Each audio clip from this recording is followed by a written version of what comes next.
Councilman Denny Drake and Councilman Wendell Gubler. We'll excuse Councilman Shakespeare. He's deer hunting, so we'll excuse him tonight. And also welcome the Planning Commission's here. I think how I'd like to start is have the Planning Commission just introduce yourself to council. Tell us a little bit about you. We know what we've heard, but we don't get to see you that often. And so we got some new members on, I think, since we appeared together as a group. So maybe start down here. Curtis, and just, you're brand new to the commission, right? Really About a year. Okay. But yeah, definitely brand new. I've been here a little while. I've been absent the last little bit because I got put together into coaching the freshman football team this year. So I've been absent for the last few meetings, planning commission meetings, but hopefully that'll be over by next month. Curtis Whitehead's my name. I'm local, grew up just across the river from Snow Canyon High School or across the wash at Snow Canyon High School. Love this community. Lived in 4 different homes in here, kind of in your neighborhood at one point, and next to, the majority of most of you. When I had the opportunity to join as a member of the Planning Commission, I thought it was a great opportunity to give back to what this community's always been, and to, basically do the service that a lot of this takes. And so I was excited to learn and more so just be involved in the community on what's going on and give my 2 cents. I have 3 kids that are still school-aged kids. Other than that, just pretty boring individual. I work in the car business, done that my whole life. Happy to be alive. Thank you. Mark? Mark Weston. I've been planning commissioner for almost 2 years now, I guess. I'm not quite sure. It's been a while. Lived in Santa Clara since 2000. All my kids don't know any better. I bought a burial plot up here, so this is where I plan to stay when they throw me in the hole. And that's that. I've got 5 daughters. And I build stuff occasionally, and I've taken up permanent residence across the street for your buddy Dick Kohler. And that's just a hobby now, so you can plan on me being there for another couple of years.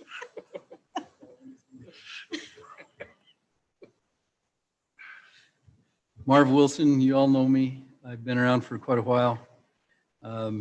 Served on the Heritage Commission for many years, and then I guess I graduated to the Planning Commission, and I think that was 7 or 8 years ago.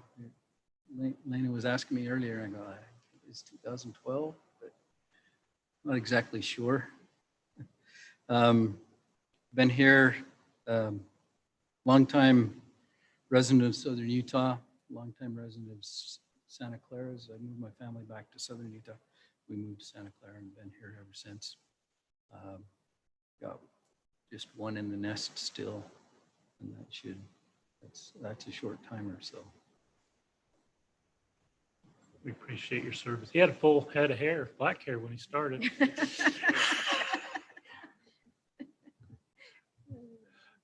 I'm Shelley Harris, and my husband and I live over in the Vineyards area. We tried to be empty nesters this year, but with COVID, our kids, college-age kids, came back. But my son is in Salt Lake. I have a son and daughter, and I work at Cache Valley Bank, a commercial lender, and I'm super now.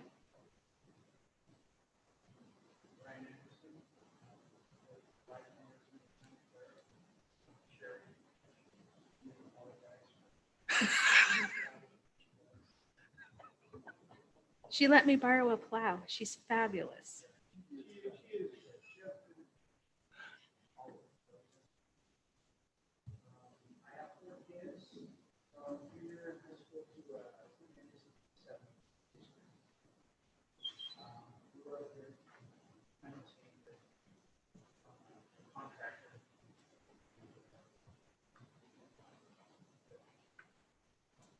Great.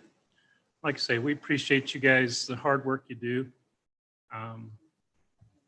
The Planning Commission, and I've always believed this, is I started in local government on Planning Commission.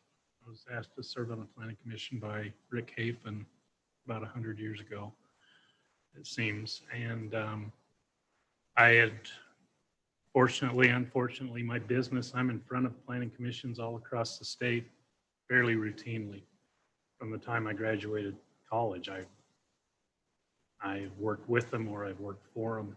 And so I appreciate the work and understand the work that you guys get faced with and some of the difficult issues. And with LUDMA changing some of the public hearing requirements to where they're only held at the Planning Commission, that even put even more, I'll call it a burden, but more opportunities for you to face your peers and your neighbors on occasion. And peers. Well, face your fears, whichever one it is. When my neighborhood shows up, it's face your fears. But, you know, I think I speak for everybody, like I said, as far as we appreciate the work that you do. And it's important work. The last couple of months, we've had some fun meetings. There's been some issues discussed, and I met with Planning Commission Chair with Mark, and we had a little discussion. We felt like it'd be a good idea to bring the council and the Planning Commission together. There's nothing formal on this agenda tonight. This is an opportunity for you to ask questions, for you to seek direction of the council, for council to hear you and maybe be able to provide some input for you as we move forward.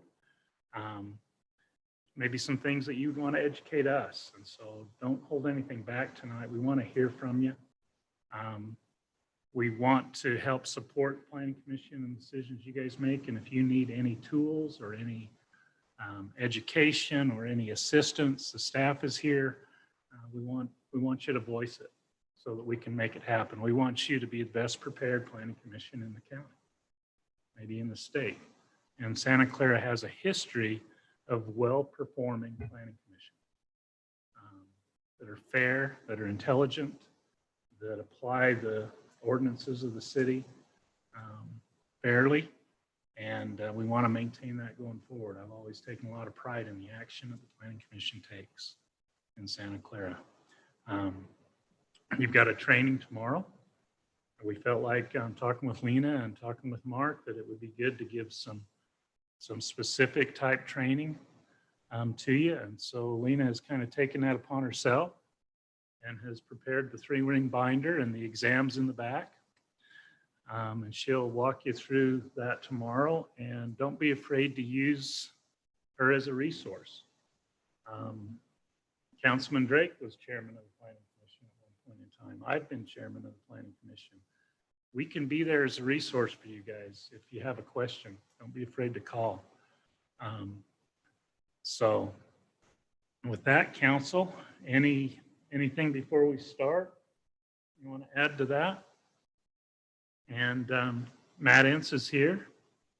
And if we have a legal question come up, if you've got a legal question interpreting the general plan, interpreting ordinance, what you can, what you can't do, Devin does a good job, I think, in the Planning Commission.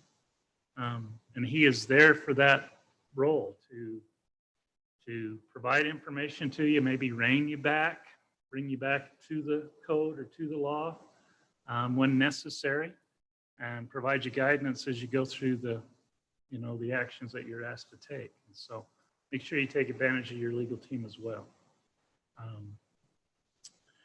But maybe I'm going to ask the council to kind of we're talking about general plan, and the big issues lately have been relative to the general plan and interpreting the general plan with development requests to amend the general plan.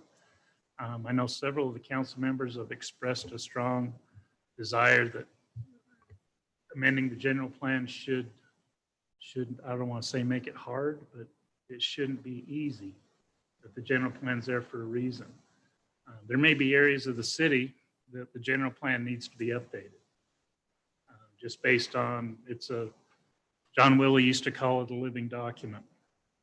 It's a document that can change. It's not meant to be the same forever. We have to go back and amend it every 5 years. We may not amend it very much, but we're mandated by state law to review it and make the changes that we feel are necessary every 5 years, at least go through the review. That starts with you. You may not know which areas council wants you to proceed with the amendment on unless you ask. So ask if we've got questions on some of these. I know there's been some question on the commercial area, Rachel and Pioneer, and how we're going to interpret that. And some of the things in the general plan may not appear correct or pertinent, may need to be amended in order for it to be interpreted properly and to be able to do our job the best way we can. There's always the question about the valley and what do we do in the valley. If you find the answer to that one, write it down, send it to me. Because it changes annually, block by block, resident by resident. And it's the most recent one that we probably did the change when we did the South Hills update. A lot of the valley stuff came into play during that. This probably needs to be redone again. So, council, Wendell, what do you think?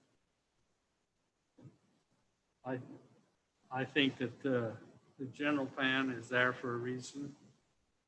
And I do not like the idea of trying to amend it just because we have somebody in town, developer wanting to change it so they can have a project. I think it's more serious than that. I think it has to be something that comes from the community. Community wants to have something changed, and I think it's important that we look at it. And it's every 5 years, it's important that we find out from the community what they would like to have. And sometimes we forget about the community. We just think the developer's here, he's going to give us some money. We want to satisfy the developer. I don't like that. I like the idea that we see what the community wants to do first. And listen to their wishes. Danny? I think we have a great opportunity to work together. Everyone has their opinion, and each one is a valuable opinion. And if it's not expressed, it needs to be expressed, and then we need to work through the differences so that we can overcome those differences. I remember being on the planning commission years and years ago when the mayor, along with the city engineer, wanted to develop the lots along Chapel Street going up the hill. And the planning commission voted unanimously not to do that. And the city council voted to do it. And it ended up costing the city a lot of money in the long run. I'm hoping the same thing didn't happen out at Pioneer Parkway. But it's, I just think that voicing and talking and communicating is one of the best ways of overcoming differences. And to me, as we visit with various community ordinances, that it needs to be discussed, talked about. As Rick has done in the past, they've had community meetings to determine and develop your general plan. To me, that's the most important, to get the people's opinion for your general plan and then work forward through those issues. I also think that we're a great community. Santa Clara is and has been a leader in just about everything, and leading out in the power industry, sewer, water, stormwater. Those have been led by the community and setting examples for those communities around us. And I think that that's because the leadership is aware and working with their planning commission and with those in the community to develop those issues. And I think it's a continuation of that, and we need to work and strive to work together in developing Santa Clara into what we think it needs to be, along with the input from the citizens. And if we'll do that, I think we can successfully continue to make Santa Clara the best place to live in southern Utah. Thanks, Dave. Jared? I certainly want to say I absolutely appreciate the work that you do. I think we were kind of spoiled as a council for a while. There was a lot of experience on the planning commission and we kind of could just let it go. And so I'm glad that we're meeting together. We can kind of air things out and kind of figure a couple of things out. On the general plan, I do think a couple of things need to be updated for sure. I think with Buck's Ace Hardware, we kind of saw where the general plan kind of failed us in a couple spots. The residents really wanted what was in there to happen, and it wasn't exactly enforceable.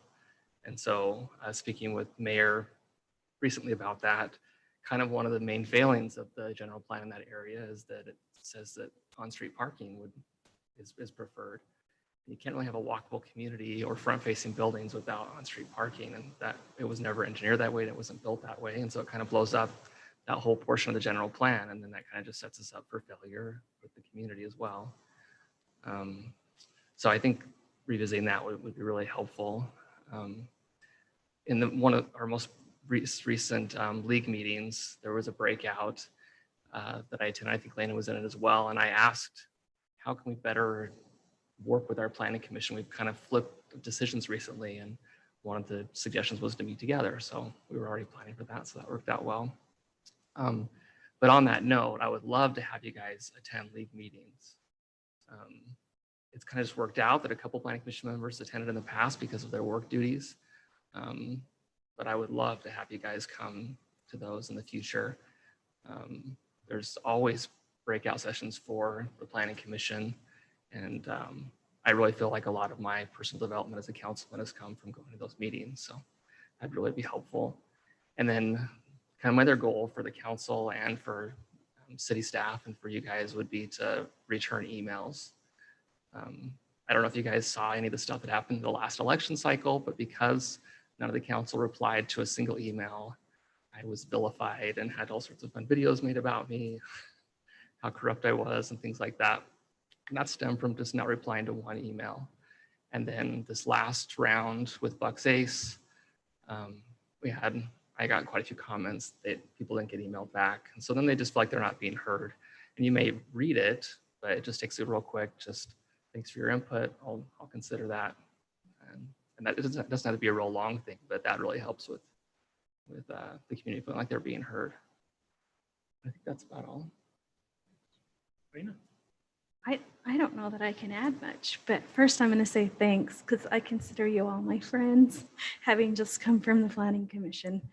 And so I'm here to really be a resource. I am happy to help.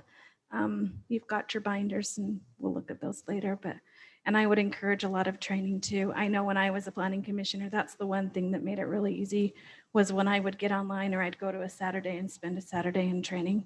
It was very helpful to me. There were trainings that I actually did 2 or 3 times because every time, even though I'd heard some information, I got something different out of it the second time I went because of different experiences that I had had serving as a commissioner. So that would be one thing I would encourage.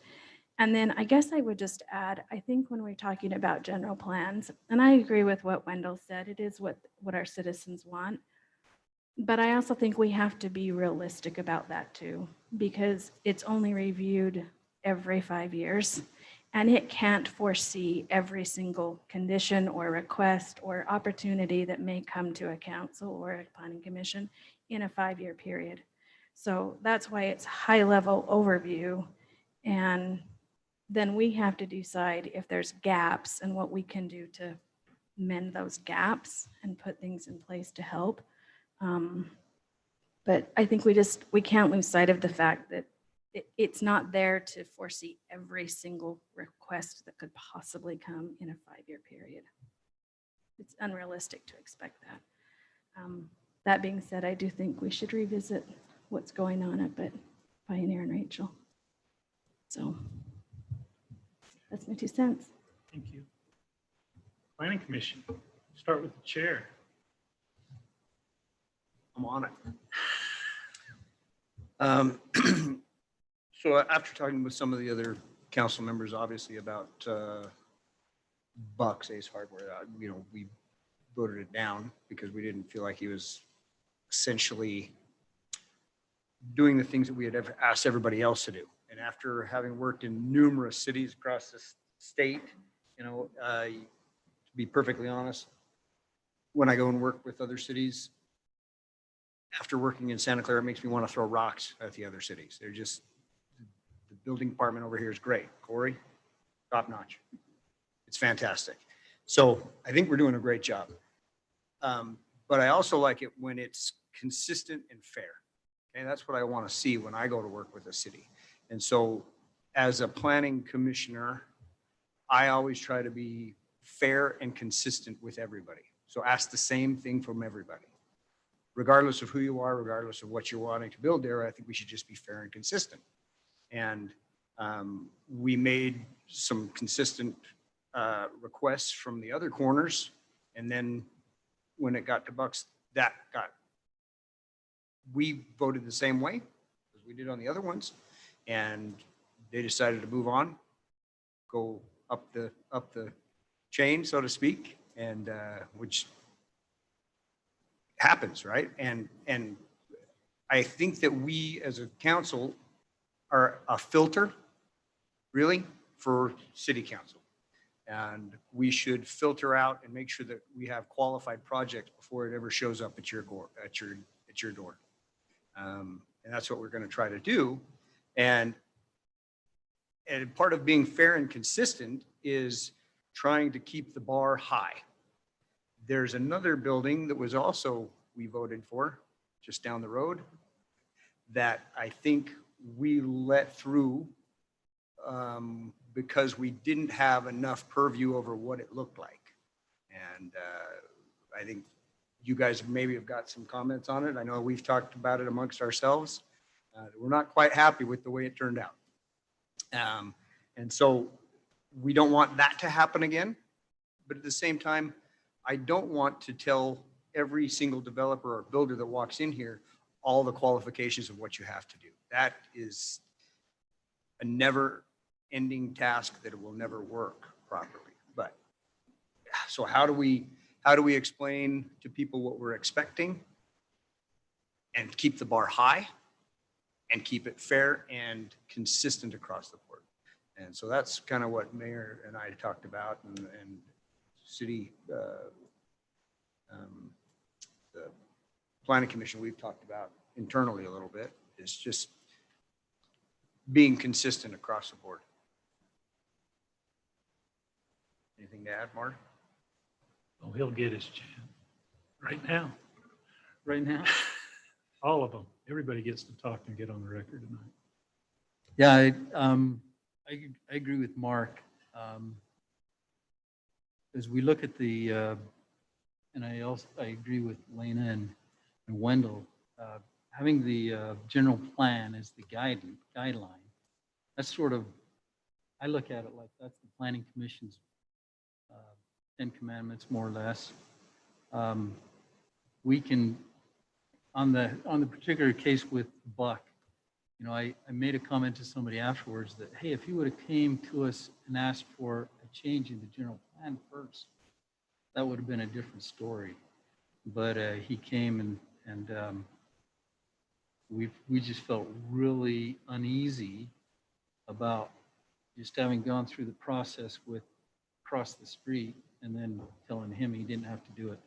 So the other thing that I believe personally is that planning commission is like the administration part of things, and we're there to run it through the general plan and through the ordinances. And thank goodness we have a legal counsel there all the time to rein us in periodically to remind us what that is. But I think it was totally fine, and I agree completely with what you guys did to overturn it. We're the administrative. If the political body wants to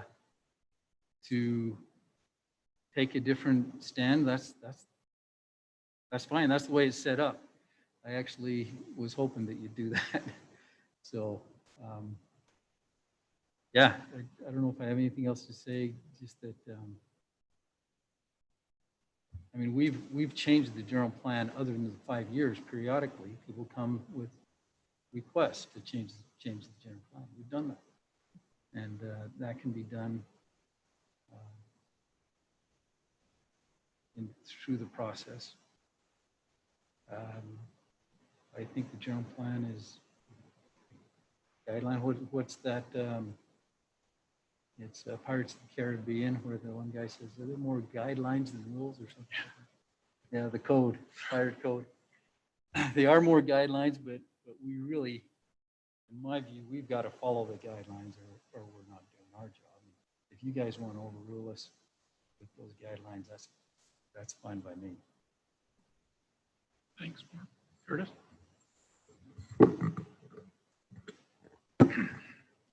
I agree with what Mark has said with consistency and trying to hold everything, all the decisions that we make and recommendations we make to be consistent. And then, like what he said, you guys run with it, but at least we're consistent on our end. Some of the confusion I've had in the year is being a new guy on. A lot of the education I'm getting is coming from staff.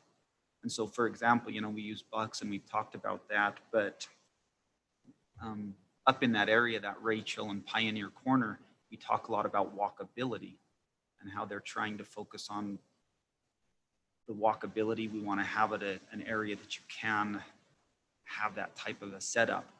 Is the walkability part of the general plan, or is that somebody's opinion on how we want that area to look? Because that's a giant, I think that's where we kind of ran into an issue, because we're assuming, at least I don't want to speak on everyone, I'm assuming that the walkability is part of the general plan. And so we're ruling one way, or we're expressing our opinion one way, but is that really the way the staff wants it? Or is that the way the citizens want it? Or is that somebody's interpretation that's not really an interpretation of the general plan? That would be my first question I have. Do we have an answer? Does anyone know on that walkability? Is that just something somebody came up with, or is it part of the general plan?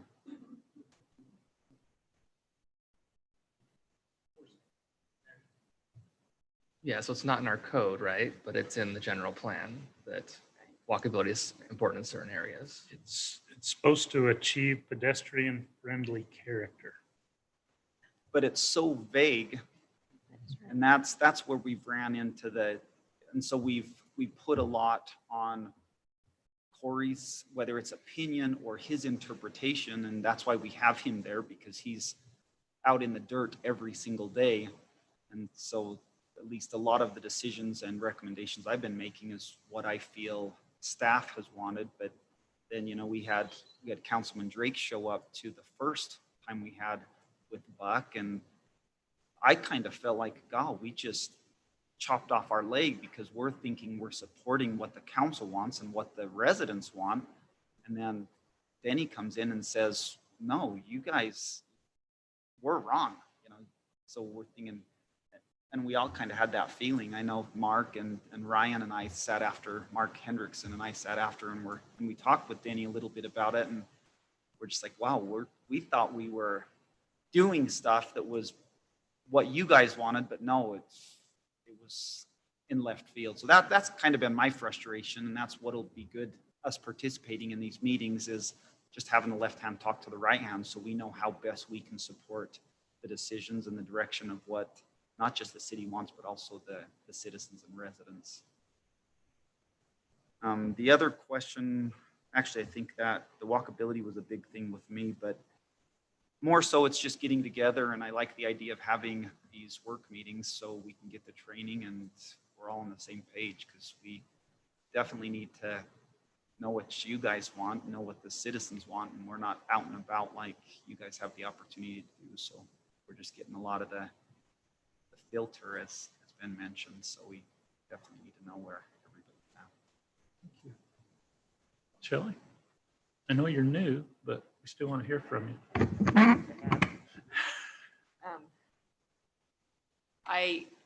I was only here with the Buck for hardware, faith-based hardware thing. It's not always that bad.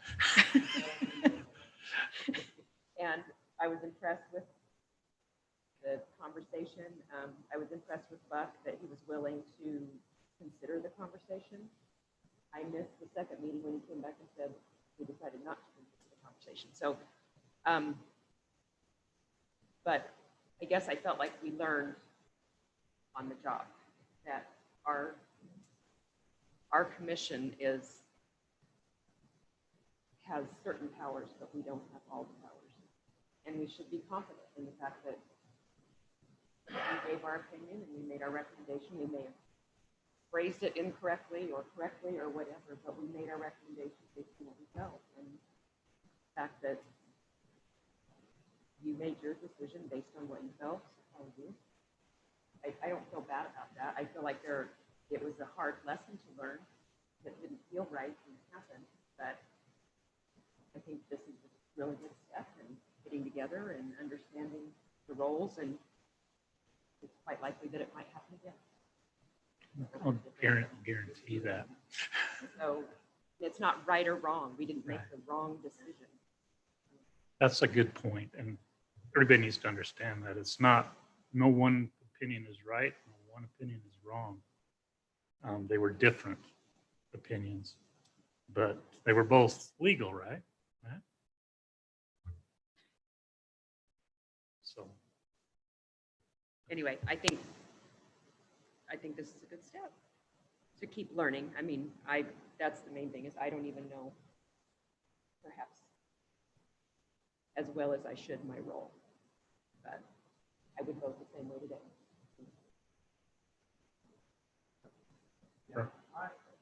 My take is, I'm still learning the checks and balances of cities and how they work, government in general. The frustrating part is I agree with us. I think from what we learned, and I've been on slightly longer than Shelley, so I was there for the Dollar Tree. Mhm. And the frustrating part for me is, we went through the fight of the Dollar Tree to put them out on the street. And I guess what's frustrating to me is, did the council know at that time that we were pushing them to be out on the street? Or is that just something you guys got this plan presented to you that it was out on the street? You didn't realize that they actually wanted to be back up. Because that's something the council knows that was a battle, or is that something you guys just get the plan and you get, oh, this is what planning commission wanted out on the street? You like it? Let's do it. I'm just asking because I don't know. Yeah, I was heavily a part of that process. So I never saw like an official plan with it back in the back. And so, and I actually spoke to that developer just recently. He called me and he gave me the impression that through that whole process, he kind of just gave in on a lot of things the planning commission wanted just to get the project through and to try to make the community happy and the neighbors happy. But now he's considering, because of impact fees, like pulling back a lot of that stuff, which would mean you'd have to reapply and come back before you, and there'd probably be a whole new fight. And so going back to your question, in that particular instance, like I feel like usually I have to just go off of what's been presented to us. And sometimes, unless I go back and actually read the minutes, or now I can watch the movie on YouTube or the meeting on YouTube, I don't necessarily get that back and forth. And we used to have a council member officially at the meeting, and then we had kind of a dust up where the council had to make a decision, and having a member officially part of the planning commission kind of messed that up. So, because I was actually assigned to the planning commission when I first came on, and then that was pulled back. And so we could always consider having a commission member coming, but not officially part of the meeting, if we want to have someone there that kind of gets that back and forth and can relay that to everyone else. That is kind of a concern for sure. Well, yeah, that's where it goes back to, if that was an issue then, I kind of wish we would have been educated at that time. Hey, guys, step the bounds here. This isn't really what we want, or this isn't something that's enforceable. So quit pushing so hard. And it would have saved a lot with Doug's and continuity in the corner.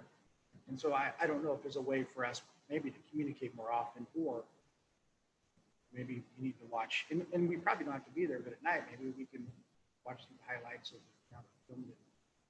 I'm assuming all the meetings are filmed and online, so we could watch them, just so we're, that's where I felt at. Like I felt like I was trying to be consistent and do what I want, because in dealing with the city, I hate when one guy gets to do something, some guy gets to do something else. it really looks bad. It looks bad to the citizens, it looks bad to everybody else. And so us to be consistent in that process, I felt like we had to be consistent. We had to not show favoritism. We had to hold them to the same waters we did everybody else. So that's where I think we're learning and maybe hopefully we can figure it out. So, you know, we're all are on the same page. We understand what our role is and what our role isn't, you know? So I appreciate you doing this. And I know this took a long time. I'm happy to be here for that. Great, thank you. Maybe I could address the consistency issue, because consistency, are we talking consistency for the last 2 years? Are we talking consistency for the last 20 years? Are we talking consistency for the last 30 years? I'm just talking about for that corner in general. Well, the corner started with the grocery store that's set back with parking in the front, which is consistent with what happened with Ace Hardware. The size of the store was what determined the location, and the fact that the store itself was something that Santa Clara needed. And so with the consistency, or I just need to understand, are you talking about just while you've been on the planning commission, or are you talking about the city's consistency overall?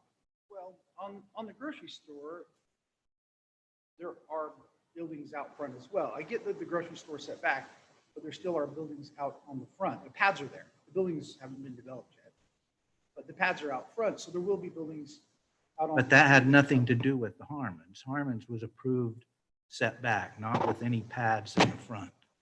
Had nothing to do with that. They didn't own that land yet, right? Right, they didn't even own it when it was created. So I'm Well, so asking, so They're- is Harmons not consistent with the plan? I don't. It seems like to me Harmon's isn't phased. If they didn't own the property out by the street, then it doesn't make any difference. But they It's purchased, exactly consistent with the plan. but they purchased it. They purchased it and put the stuff out on the corner, so it is consistent with the plan. But what about their store? Not consistent with the It plan? is consistent because they didn't own that piece out front, so it didn't qualify. But they could have put theirs out, they didn't own that whole piece, but they could have put their piece on the street just to the east of the pads that you've got. They only didn't own the acre on the corner. That was owned by a bank. Right. The rest of it to the east was all owned by them. So they could have put the building out on the street. So what I'm saying is consistency changes You with, just said consistency changes. That is hilarious. Put that on the record. that's an oxymoron exactly to fit your bill.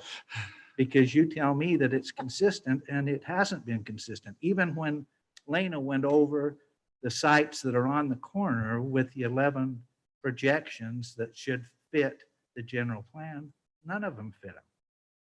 So the consistency is based on personal opinion.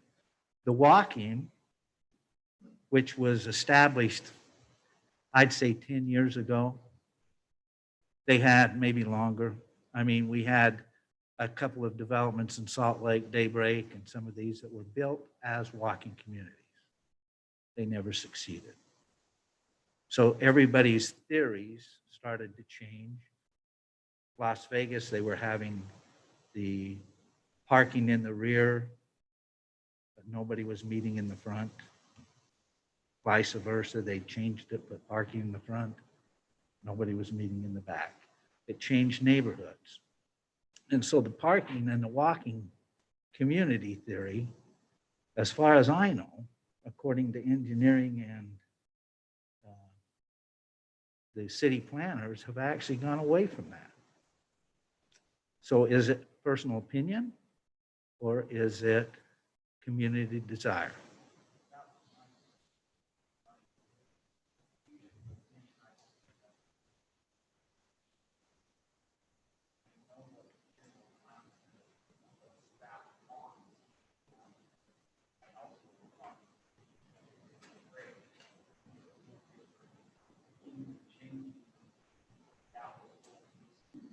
Well,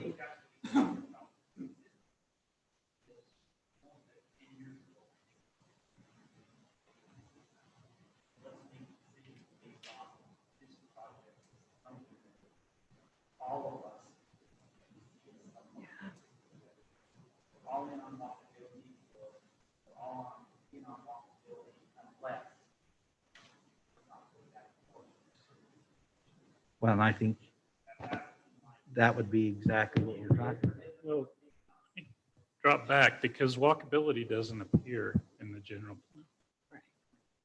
What appears in the general plan is pedestrian-friendly character. And if you look at the list on the second page, there's a lot of things in there like the wide sidewalks, combined curb access, on-street parking, interconnected off-street. All of that is leading to that pedestrian experience. It's not necessarily making it walkable, but it's the ability for people to go to that area, either come to that area from the adjacent community or travel to that area with their vehicle and be able to visit all of the facilities in the area. So you would go from one business to the next. I think that this section of the general plan needs to have, there's a section that's missing that the city never has done. If you look at the bottom of page 41, Brock, said to ensure quality development, the city should develop an urban design plan that will guide development in the area. To my knowledge, we don't have an urban design plan. So there's nothing to go to the next level of detail, a roadmap per se, for you guys to look at to say, are we meeting that? There's a list of 11 options that you can kind of look for, but there's not really that urban design plan that kind of give you that. We kind of developed one informally with the addition of like the wider sidewalks with the planters that are fairly consistent on all four corners. The signalized intersection there, but we've eliminated the street parking, which in my mind changes a lot of this. If you can't have the street parking, there's 2 or 3 of those others that you're probably never going to achieve successfully. You can mandate it, but you're not going to achieve what you're trying to create with the business. And so I agree that section I think needs to be visited, and we probably need to come up with that urban design plan for the rest of that project. And I think it can expand out a little bit beyond the intersection. We've still got parcels to the west, parcels on the north side of Pioneer that are still going to come before you at some point in time, some of them relatively quickly if we believe what the developers are telling us.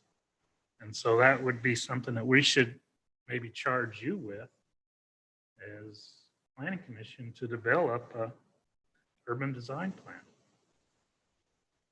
I would say do it for Pioneer first, but don't forget Santa Clara Drive when you're doing it, because the same issues are down here. If you want to create that successful economic engine and base it a little bit about that enhanced pedestrian experience, we've got a lot of attributes along Santa Clara Drive that'll contribute to that. But the plan for it will have to be, it'll have to be well done. And it's completely different than the one up there that you're facing with. But I think that's a good positive step. I really like the fact that the general plan specifies them as 2 distinct areas, because they really are. Oh, yeah. They should be treated separately and differently. Very distinct. At the same time, let's look at some of these. Those 11 things are what the land planner put in the book. They aren't necessarily the only ones that can be in the book, and not every one of them maybe should be in the book. The street side parking, you can't mandate that on anybody at this point in time. It's too far. Everything's, the road system is developed. We can't reduce the roads to facilitate the parking, so we're stuck. So let's not mandate that one. Take that one out. Let's find something else that we can put in. And maybe give you guys that charge to take that up. Other areas in the city, maybe we could spend some time, or you guys could spend some time, maybe, one section at every meeting. Go through, there's 2 pages on that intersection. Most of these sections are fairly short. We just did South Hills, so don't worry about South Hills for a minute. Probably BLM's never going to give us anything anyway. Historic preservation is probably in pretty good shape. But there's some others, look at it. Does it make sense with what you're seeing come in now and what's there, do we need to change some of that? If we need to change something that involves multiple property owners, we can have a town hall. We can have a town meeting. We can bring them in here. We can even arrange with a planner to bring the clickers, the fancy clickers where everybody votes and you get instant results. That was done when this general plan document was put together by Jeff Winston. We had three of those meetings in here, and specific questions were asked and votes were tallied in front of everybody. So everybody was here, got to see where the majority opinion on different, you guys can do that. We can get a consultant to help you. Council can participate. Council participated extensively when the general plan was updated all the previous time, when we weren't talking about a specific project, when we were talking about the plan as a whole. Council usually participates extensively in that so that we understand it when it gets here. We may stay away from a specific project review because we are the kind of the appeal board for decisions that you guys make.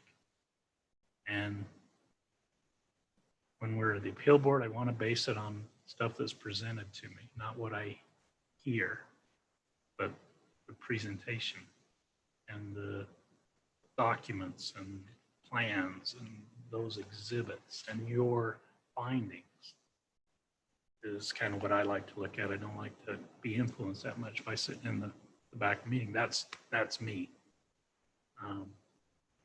But I think you guys can identify these needs and we can help you, maybe suggest some stuff and then dive into it. And it'll make your meetings a lot more interesting for sure. You're not just doing public hearings, but you're actually doing some planning and working with. Now, Bob Nicholson is a good planner. He's a well-experienced planner. There are other planners out there that we can bring in. If I don't know that we would have to go the extent that we did when we updated the general plan with Jeff Winston's group, but we can bring in some people that professionals in that line of planning. And this Pioneer Parkway intersection is critical for the city's future. And it's developing. I'm happy with everything that's gone on out there, and with we're getting some real synergy going with some other economic engines out there. And people may look at them and say, well, you don't want one of those in Santa Clara. And I'm like, well, okay, but you're not going to get Cabela's. I had to give up on Cabela's a long time ago. I can't have Cabela's, and you're going to have a Dollar Tree.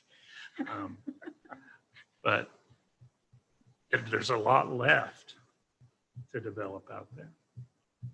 And now you're seeing some, I mean, we've had an auto parts company approach the city. We've had like a drink, a fizz, a swig, whatever you want to call it, type place approach. The car wash. I don't know if you guys have seen the car wash yet.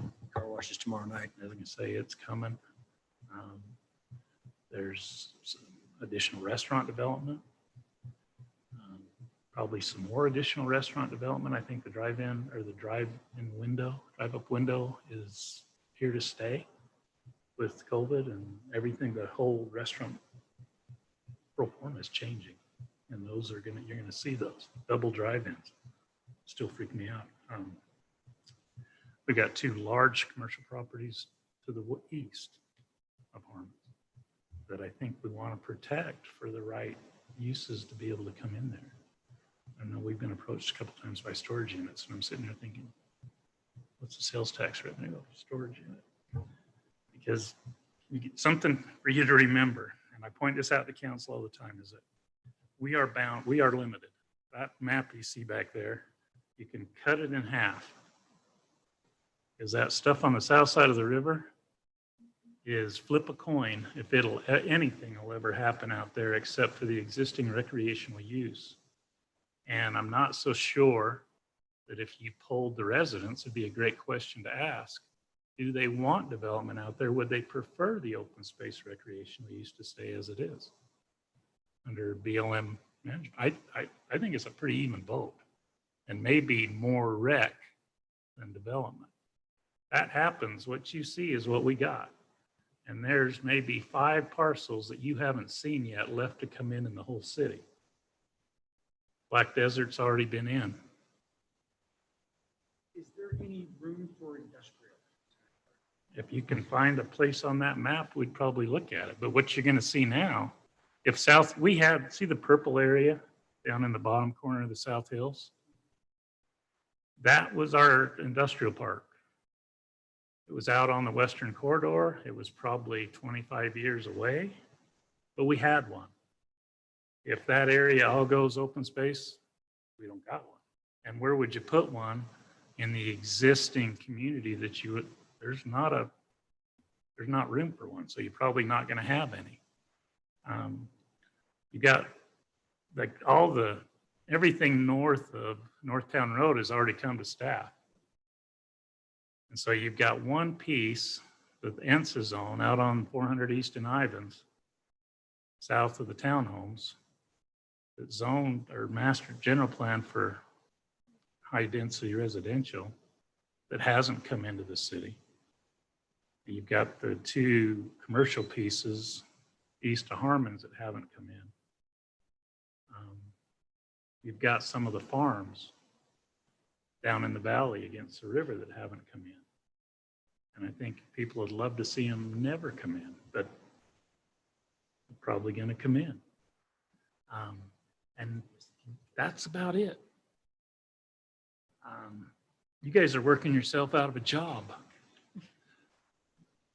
because we're going to have approved plans, approved zoning on almost every piece of property in the city. And then it's going to change from a development era to a redevelopment era. And they're going to come in and want to change single families to duplexes and multiple single families to fourplexes and 3-story stuff in the downtown. That's going to freak a lot of people out. That's changing. And the neat thing about, I don't want to say a neat thing, but the unique thing about Santa Clara is it's happening right now. We can see it. I've told these guys in the past, it wouldn't surprise me in 5 years if we hadn't reached that point. So by the time, if we update our general plan today, by the time we got to it next time, everything would have a plan approved. That changes general planning big time and how you look at it. And I think I'm gonna saddle up and ride into sunset before that happens, because I don't know if I want to. It's gonna change the city, and it's gonna be interesting, and it changes the economics of the city and how the city does business and how we fund expenses. When you pull all of the growth out of it. Ask Brock what happened when the recession hit and we went to 4 building permits a year. I can remember standing in front of the Home Builders Association, slapping the pulpit and telling them Santa Clara did a whopping 4 building permits last year, man. We were excited. And now this year we're up to 79 since 1st of July. We're 39. 39. 39 since 1st of July. Last year we did 80. 80 total. We did 4 in 2007. I was glad to have 4. It changes how we budget it, how we pay for things. We created new fees back during those days to help fund our street maintenance. We borrowed money. We sold city property. We did a lot of that. We have to start thinking about how are we going to fund city operations 5 years from now. The businesses and the sales tax you generate are going to be huge. The vacation rental properties and the hotel tax is huge. That's huge for the future of the city unless you want to see your property taxes on your homes continue to climb to where you're funding everything with property tax. Right now, the city did a study, and I'll remember this because you were, I think, mayor. And I was a new city councilman, and it kind of opened my eyes a little bit. They had Utah State come down and they did a study. They broke the city down into like 6 regions. And they were basically neighborhoods. You had the Heights, the old part of the Heights, the new part of the Heights, the Valley, the Rocks. They kind of broke them up that way. And then they did an economic analysis of how much money those neighborhoods generated as part of the, compared to their expenses. Residential.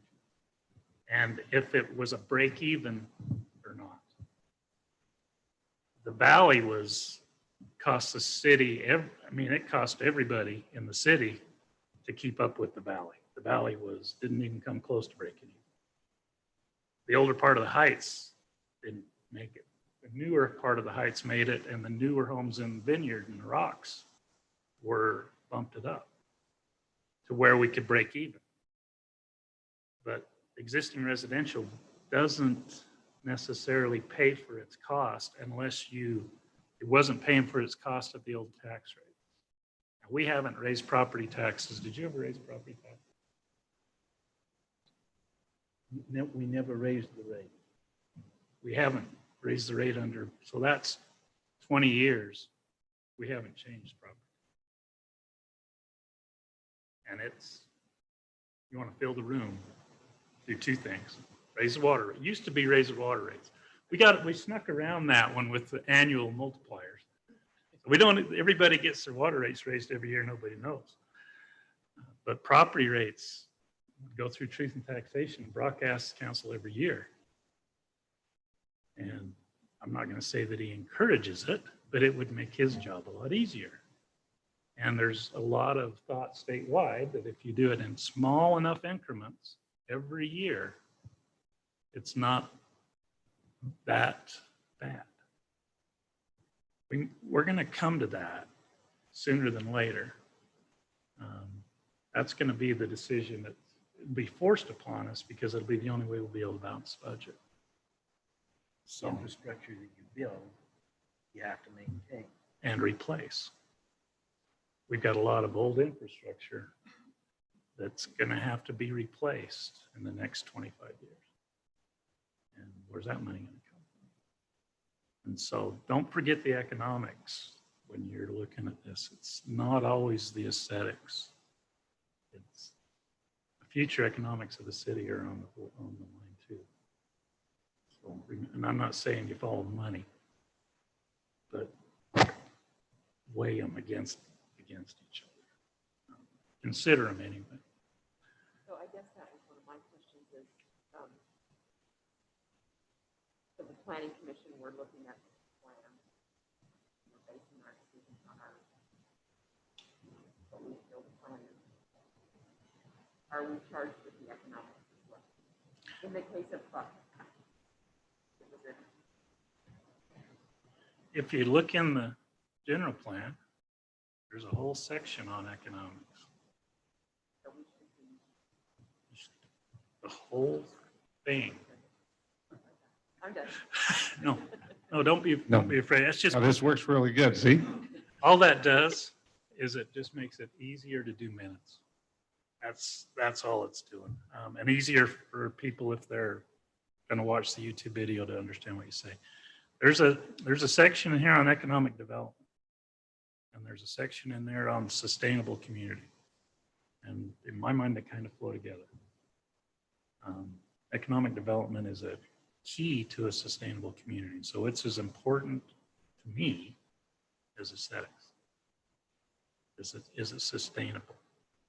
Is it going to draw funding or bring in funding? And that's a hard balance. Affordable housing comes into play. How do you throw that in there? We're trying to keep the house prices down. So that brings down the taxable I revenue. know how to do that. Get the BLM to give us the land. That's been floated by the Because request for property. if you think about it, the land is probably one of the biggest portions of that.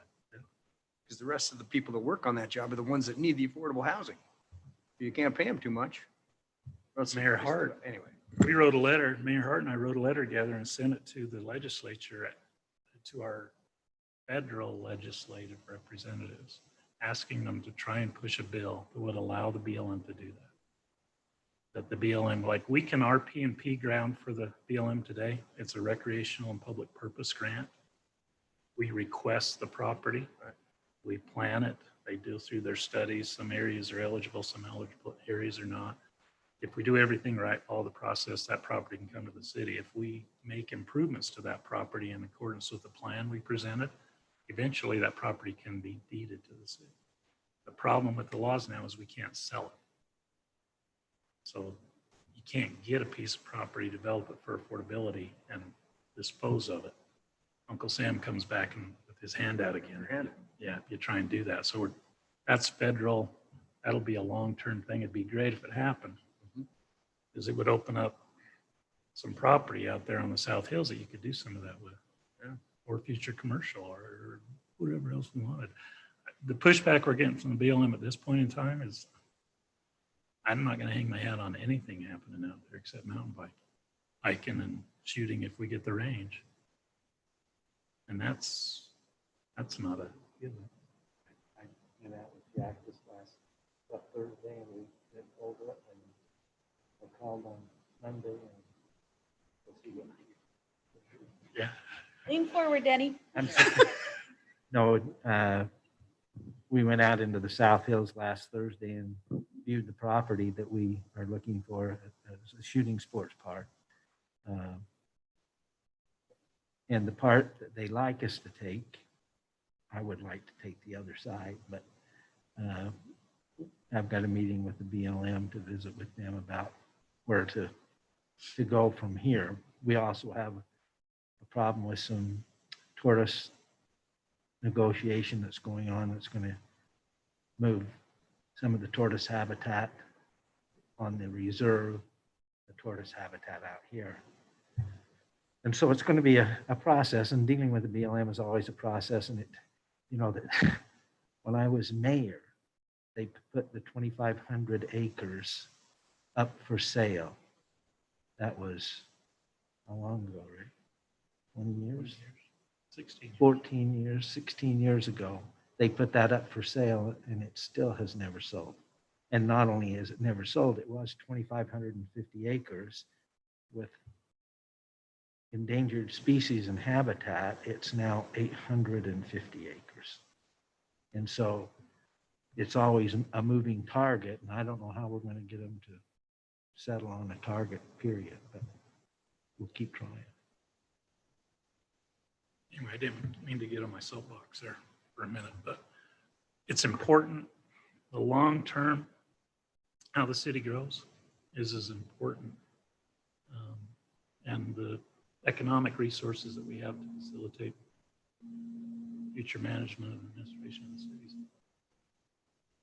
And keep that in mind. I'd ask you to anyway. I know I do. I don't get to vote much, and that's a good thing. In my mind, if I keep this side from killing that side, it's a successful meeting and I didn't have to vote. One of the things I'd like to see, if you do start revising some of these things within the general plan and also within the zoning, is to put some incentives. So many jobs, if they're coming into an industrial area, I can see giving them a break on the job that they give them, plus the dollars and cents they pay them, or the sales tax revenue they bring in to help offset the initial first year of their fees. Because a lot of the reasons some of them come, I know you probably know this, but the Walmart distribution center, Hurricane City had to give, they negotiated with deal makers, but they gave up 10 years of tax to get them there because they knew they would have them for 20 years. And the value of that tax was well more than what they were giving up. And so there's some incentives that we don't have within our commercial zones or within our industrial zones that if in our planning, if we could think, I know that Matt, maybe you're familiar. The city of St. George, I know in their new industrial park had some for numbers of employees that they would employ and the dollars and cents that they would pay, and they gave them breaks on their fees. Did they still do that? Well, I know that they did it, and it's still in my mind, if we really want to make a significant impact in the commercial area, in our sales tax revenue, and also in our industrial area. If we come up with incentives that would bring people here that would turn them from somewhere else, what a great plan that would help. But anyway. What I would challenge you guys to take it, identify a section, put it on your agenda. You can start with Pioneer Parkway and Rachel, that commercial zone. Put it on your parkway. Go through that sucker. What are you missing that you feel like you need to do your job better? And then challenge the staff, ask for it. If you're this urban design guide, I don't know what's in that, but you guys can decide what's in it. And then a lot of the questions that come up when you're doing specific site plan reviews, and if you got that urban design guide and you following that guide when you're doing a project review, a lot of the questions get answered as part of that submittal packet. You hand that to the developer, he'll address that if it's in there and quantified by ordinance. And if we need to add some stuff to the ordinance, we can do that. Don't stop there. Look at some of the other things too in the city. The valley's the other one that's super sensitive. Those are the ones where you want to be as specific as you can. These really sensitive areas, you want a very specific general plan for. Try and eliminate a lot of the vagueness. And if we can incorporate some incentives, we do it to preserve ag land. I've seen density credits given. If you preserve ag, if that's important, it says in here it's important, but we don't offer any incentive. Affordable housing, you can give some density credits if they're providing true affordable housing. But we don't have, that's not defined. So we can go to the next level. The more defined it is, the easier your job is. Easier our job is. We just need to do a good job on write those definitions. What else? I'd be interested to kind of discuss the retirement home area, because I thought it was really interesting how it kind of went through your process just fine, and then all of us voted no on it. COVID. What's that? COVID. COVID happened because of that. Oh, they Like maybe you didn't get the pushback that we got. didn't get the pushback that We we didn't get any pushback. Yeah, there was no protest at all because COVID and people couldn't figure out how to get on Zoom, and the public hearing was, you didn't have any comments on the public hearing. No. But they were pretty innocuous. Mhm. Yeah, and they got here and filled the house. Yeah.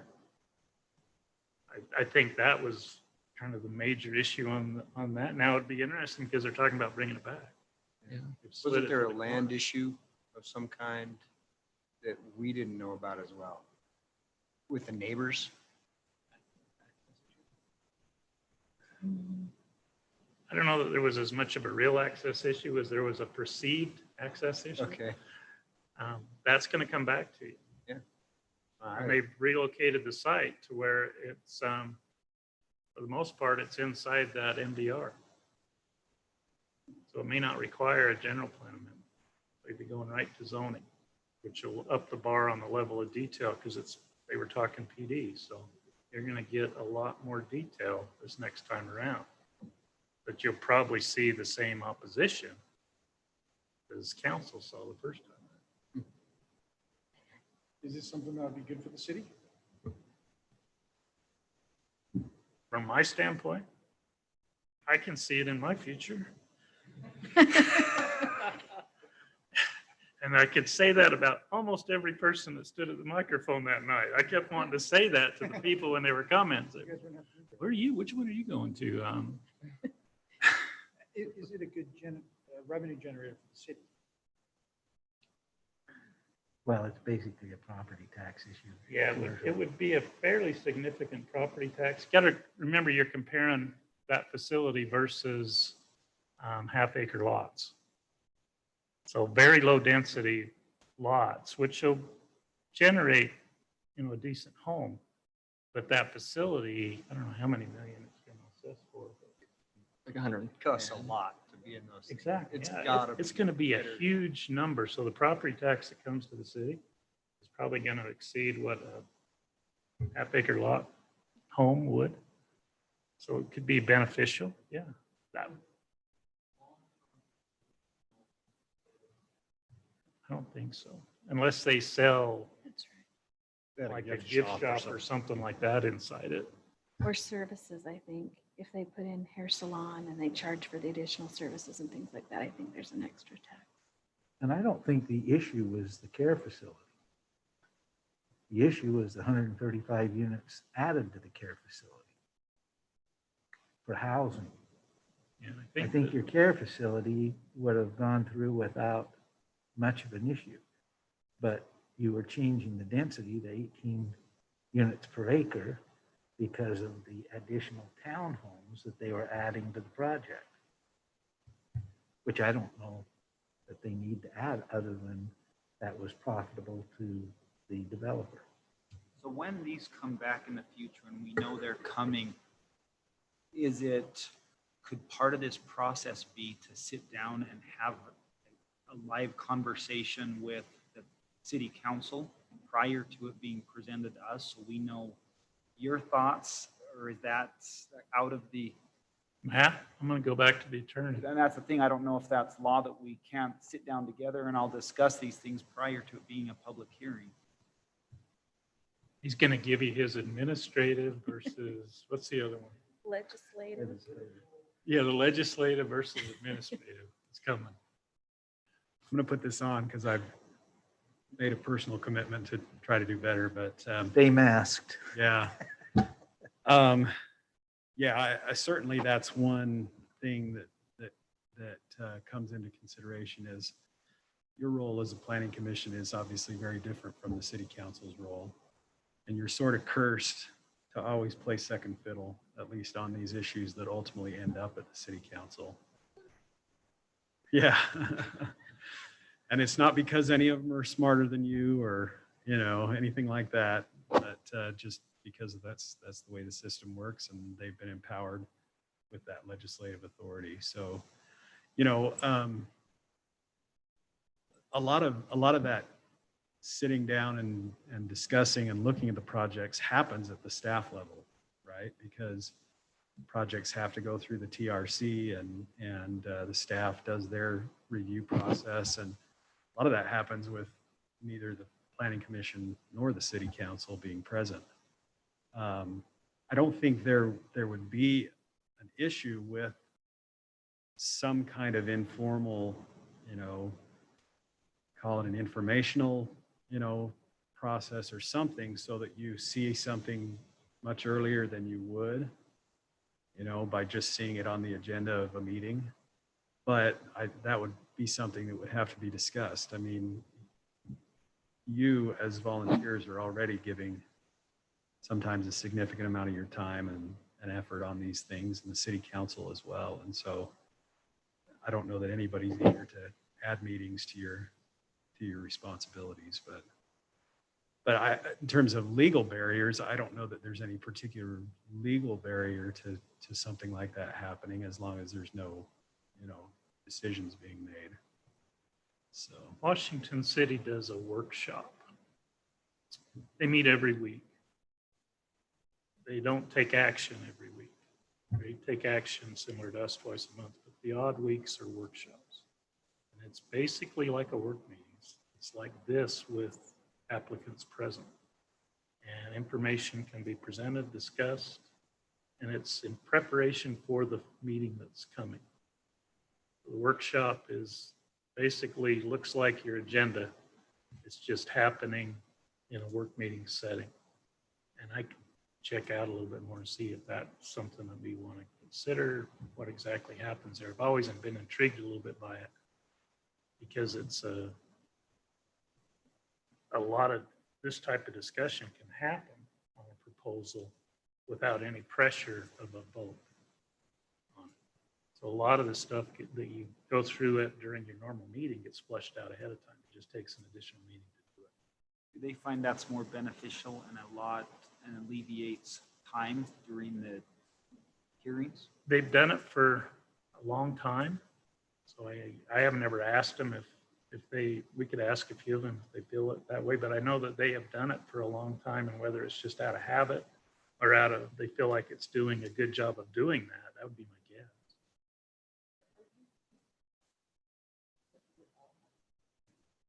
No, that we would see what their ideas are and us express our ideas. That way, when the public hearing is brought before us, we're not policing something that, because I feel like I kind of looked at that Dollar Tree project as me being more a policeman for what they wanted, other than it wasn't what they wanted.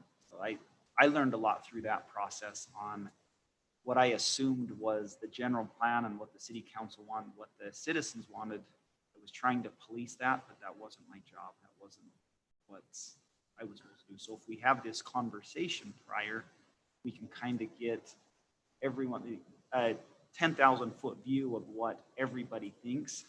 And then when we have a hearing, make decisions at that point or recommendations. Jack, did you have something? Your mic's not working.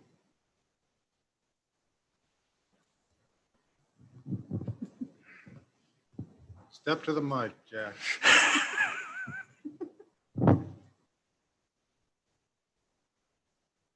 One thing that might help is I feel a little bit bad about the Ace Hardware store because I don't think the Planning Commission got a full fair shake on what happened in our TRC meetings prior to, the store coming to the Planning Commission. I don't think they knew some of the things that were discussed in our TRC. And so I don't know if maybe even just the minutes of the TRC being sent to the Planning Commission would help them maybe grasp what's happening and kind of what's going on with that, give them more information. It might help. I would hope that the staff report, you guys get the staff report and recommendation for the items, don't you? I would hope the staff report would reflect the TRC meeting conversation. Now, if we need to do a better job of that, We let's might do it. need to do a little better job at that then, because I don't think on the Ace Hardware that it was fully talked about some of the things that we talked about in TRC, and we maybe led them down a different road than what the Planning Commission wanted. No, I think that's a good point. Whatever, just like we go back to the Planning Commission minutes when we look at an issue and see where you guys are. That's always asked in our meeting is how the Planning Commission reviewed it and what the vote was. You guys need to understand that the conversation, the discussion, negotiation, whatever you want to call it, has happened at the staff level before it got to you. That'd be, I think, be very helpful for you guys to have that, Matt. Mayor, I thought I'd just comment on one other thing while I'm up here and at risk. I was going to make you stay there the whole time. Oh, that's fine too, whatever you want. But, yeah, and this has been discussed, so at risk of repeating, I think it is useful to, just sort of talk about this from a legal perspective. It's been mentioned that the general plan is an advisory document, and that's pursuant to state law. State law basically says the general plan is an advisory document unless your ordinances say otherwise. And what our ordinances say is that the land use authority, or you as the Planning Commission in certain circumstances and the city council in other circumstances, when you apply the general plan to a particular application, there's a list of things that you're required to give quote, reasonable consideration to. And I know Elena's familiar with this because we've talked about this. And it's in their binder. Yeah. So, but the fact is, as you, as Planning Commission members and as the city council members, give reasonable consideration to those items and those issues, reasonable people can disagree about what the outcome of those issues should be, or what weight should be given to those issues, or if certain things should even be considered or not on a particular application. And so from a legal perspective, I mostly wanted to make the point that the Planning Commission reaching a different outcome from the City Council to me, is not necessarily a failure of the system. There's still value in that from the city council's perspective, and I know that from personal experience, having been on the city council myself, is that the work that you do as a planning commission, in some ways you're a filter, like Mark had said earlier. In other ways, you're a testing ground, you know, and all of that has value. And so, you know, we're always concerned about consistency in the legal world, but the consistency that we're concerned about is consistency of the application of the law to the facts at hand. And when the facts are different in every case, which is typically true of real estate, you can apply that law as consistently as possible and still get different outcomes. And even with the same facts and the same law, you can get a different outcome with two different bodies of people. So I don't think any of that should necessarily be looked at as a negative. I think all of this is valuable in the sense that we all have to work together and make this process work for the people that bring the applications to us. But I would encourage you not to lose too much sleep over, you know, over these situations where maybe you didn't see things the same way. That's probably leave it at that. Point. Thanks, Matt. You can sit down. Okay. Unless anybody's got any questions for him, then wait till he gets almost sitting down and then ask. Okay. Anybody else want to add anything? You're going to hear a lot from her tomorrow. That'd probably be a good meeting to come to, council, if anybody has any time. Professor Mathis. Mayor, this assisted living situation, is it something that's going to come back that is same size project? It's going to be has to be a downsized project for them to put it on that piece of ground that you're talking about. From what I understand, have they submitted anything, Corey?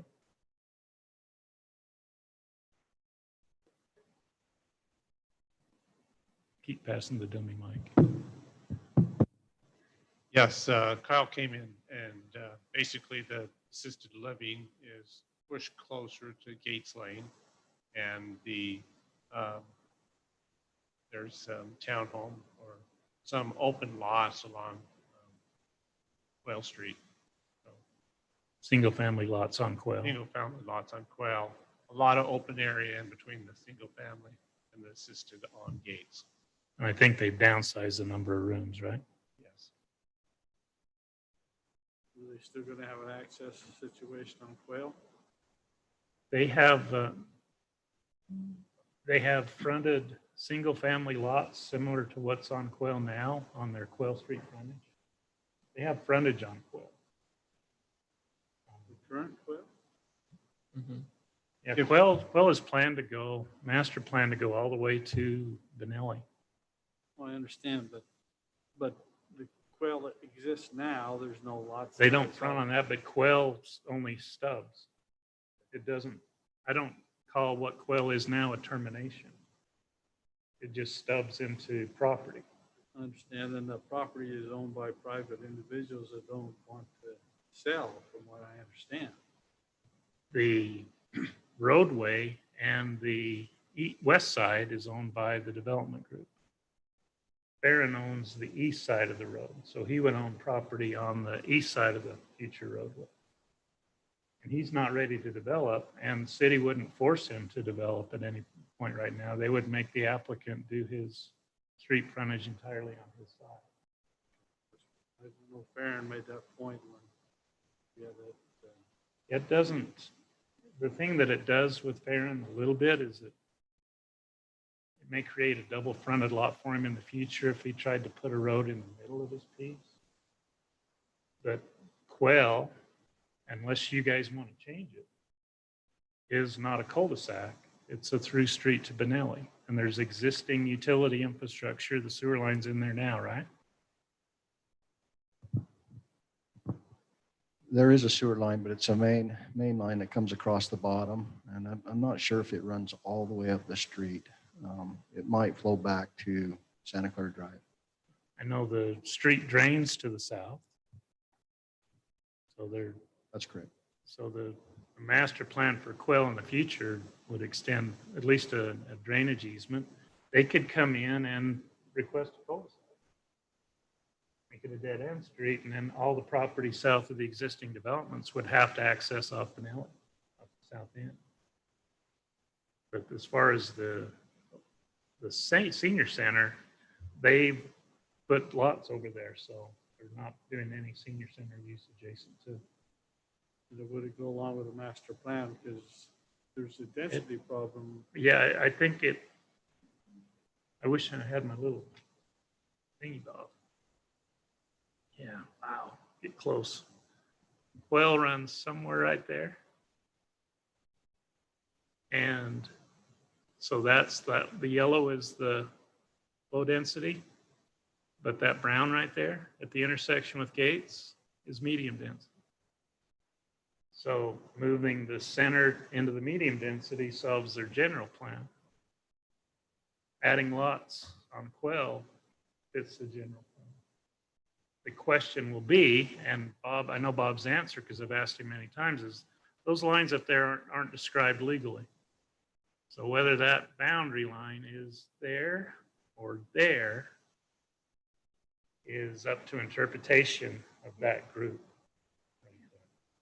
It's not like a zone change that has a defined line that you can go out and stake in the field. That general plan is a bubble diagram.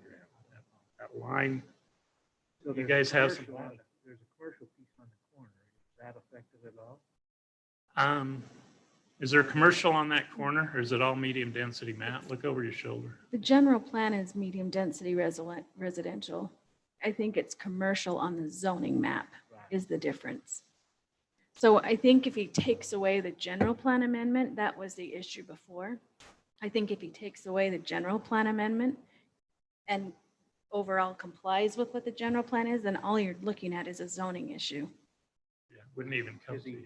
talking about moving it into the commercial zone on the corner? Is that where he's putting the? Part of it. From what I saw, yeah, he said he would Yes. lose that corner Yeah. for Yeah, commercial. they would sacrifice that commercial corner for medium density.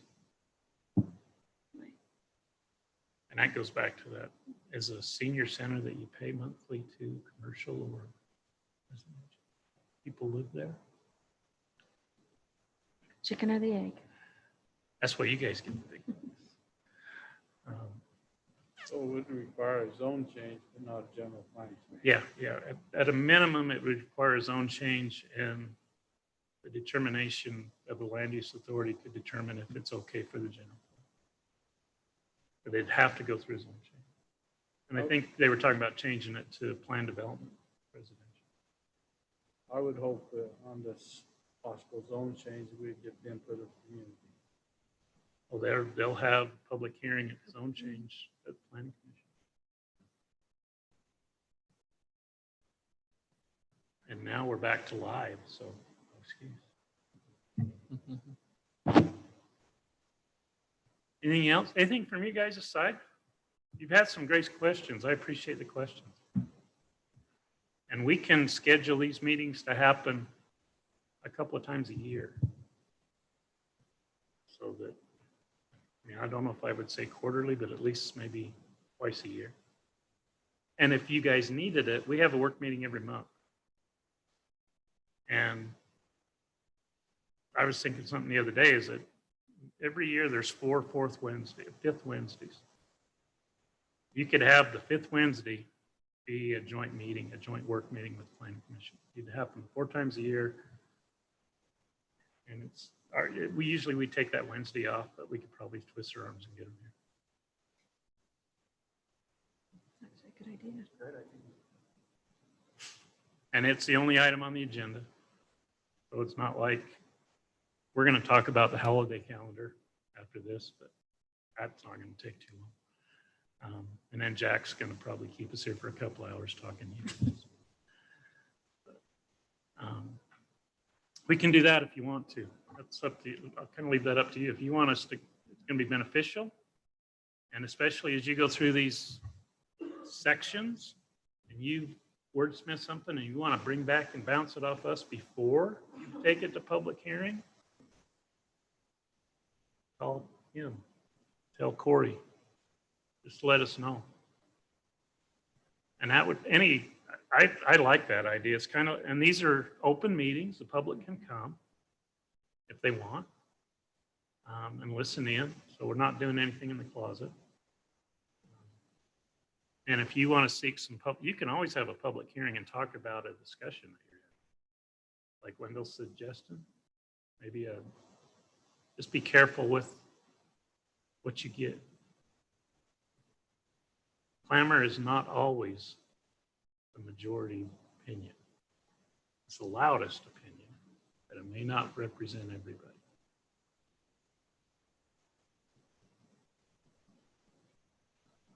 Anything else, Matt, to add? Mark, anything from you? No. Cool. This has been a great discussion. I want to thank you guys for coming. We can do it again. Good luck at your training tomorrow. Mayor, Pass the exam. can I just add one thing? Sorry. Absolutely. Just about Jarrett's, he talked about the league meetings, Utah League of Cities and Towns. Those usually happen mid-September. So this year they did virtual. It was the first time they've done that. So hopefully next year we'll be back in person, but the mid-September, it's in Salt Lake. Have them in April too down And then April's down here. And so if you want to attend those meetings, get with Corey, he'll let you know, and then we'll get you registered in Salt Lake. You know, we stay at a hotel, everybody there. And so we, go to the meetings and everything. So if you want to attend those, just make sure for Salt Lake, we usually have to book our rooms. And usually if they're doing it in rooms, I don't know this next year if it'll be in person, but it's usually around February. Make sure we have rooms because a lot of times there's other conferences and we've been stuck quite a ways away and stuff. So anywho, that's when we try to do it. So if you have interest in attending, then just let us know so we can get further up to Salt Lake. We can get your rooms, and then for down here, just unknown. They're usually a Wednesday, Thursday, Friday. One day, Thursday of the Salt Lake session that is dedicated, the whole thing's for planning. That's Planners Day. That's the day that if you can make that day, it's going to be all about your job.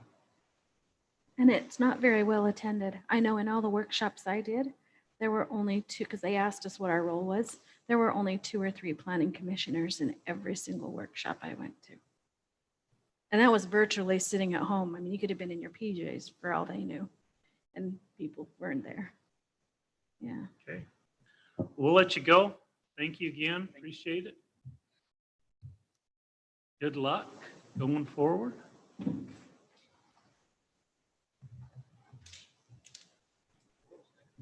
You're welcome. What time tomorrow? Thank Lena. 5:30. 5:30.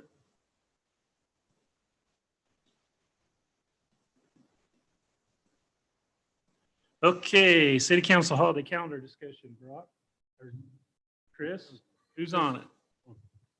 Chris, really, but so we have coming up in November, the calendar for City Council would have us having a meeting on November 25th, right, with Thanksgiving.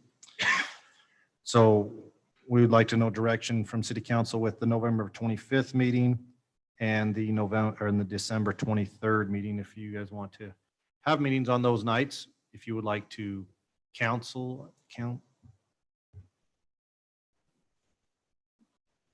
It's Veterans Day in what? November. The office is closed. What if we, So what you if we want to move that meeting to the 18th? the 18th. So yeah, so you guys want to cancel and reschedule? They cancel the meetings. Council, I maybe recommend we move the November 11th meeting to the 18th Okay. and cancel the 20th. November 25th, and then you have December Cancel 23rd. the 23rd, 22nd, whatever. 23rd. 23rd. You want to just, What did you say? I did everything you wanted me to do. It's written right here. The 23rd, December 23rd. canceling December 23rd and November 25th, reschedule November 11th for November 18th. Deduct our pay appropriately. And they'll be on call in case we need a special meeting, so I don't have to deduct their pay. Will we, if we do that, will we have a meeting in December in case they're after the planning commission meeting so that if there's an action we need to act on? There would not Otherwise, we be. would push them. That's why into if you January. want to reschedule one, What's our first meeting in December? the 2nd. It's a work meeting. That's a 5 Wednesday month. That's a work meeting, but Yep. the next Ninth. one Ninth. would be the 9th. We'd have a regular meeting on the 9th. Yeah. Planning commission meets on the, 10th. you could reschedule the 9th meeting to the 16th. Then you'd be after planning commission. Or move the 23rd to the 16th. Or And move the if there's 23rd still to something the that needs to be done on the 9th. 3 weeks in a row, that'd be good for them during the holidays. That's always makes Mama happy. I'm just thinking it might be unfair if there is something that needs to come before us to make an applicant wait for a whole month. Yeah, That can if be you don't arranged. want to go that quick, you could move it if you want to do to, Tuesday or something from the 23rd to the 22nd. You feel like having that week off. Whatever. What are you guys feeling? You feel the week, I'd be Think- happier the week before Christmas. I'd rather go 3 weeks in a row. That's what I'm thinking. And then before we get to that 16th meeting, we'll know if there's something pressing and we may cancel. Yeah, we'll know roughly at that, end of November, first part of December. we'll know. So by that work meeting, we'll know. We could always do a special and cancel the 16th. Let's plan that way. So Okay. we're doing it the week right after? We're going to do We'll need 3 to- weeks in December, the first 3 Wednesdays in December. And by the time we get to that second one, we'll maybe cancel the third if we can. Yeah, I was just going to say, if we do the third one, the agenda won't go out till Monday instead of that Thursday because they'll have the meeting Thursday night. So we won't be able to send it out till next Monday. following. Okay, sounds good. Everybody okay? Okay. There you go. Staff reports. Chief. You want to jump to, so we have Jack Haskell that didn't, I So worked there- down the normal rate. If Well- you got to go somewhere? we have Doug Hunter and Jackie Coombs and Mason Oh, Baker on the phone? from UAMPS on with us on Jack's staff report of the carbon-free power project. Okay, Jack can go first, just since he brought Doug. Hi, Doug. How you doing, Rick? I'm doing well, sir. Yeah, well, it's great. Hopefully you've been watching TV and not this meeting. Oh no, it's been fascinating. I have to really, it's a sick disease I have. I love listening to city council. Over 40 years, I've listened to a lot of city council meetings, and I'm always impressed with how you all discuss the topics and come up with it. I'm just always impressed with local government. So no problem at all. Thank you. Okay, thanks, Doug. Anyway, I just wanted the council to get an update on the carbon-free project. As you know, we're in the project for just a little over 4 megawatts.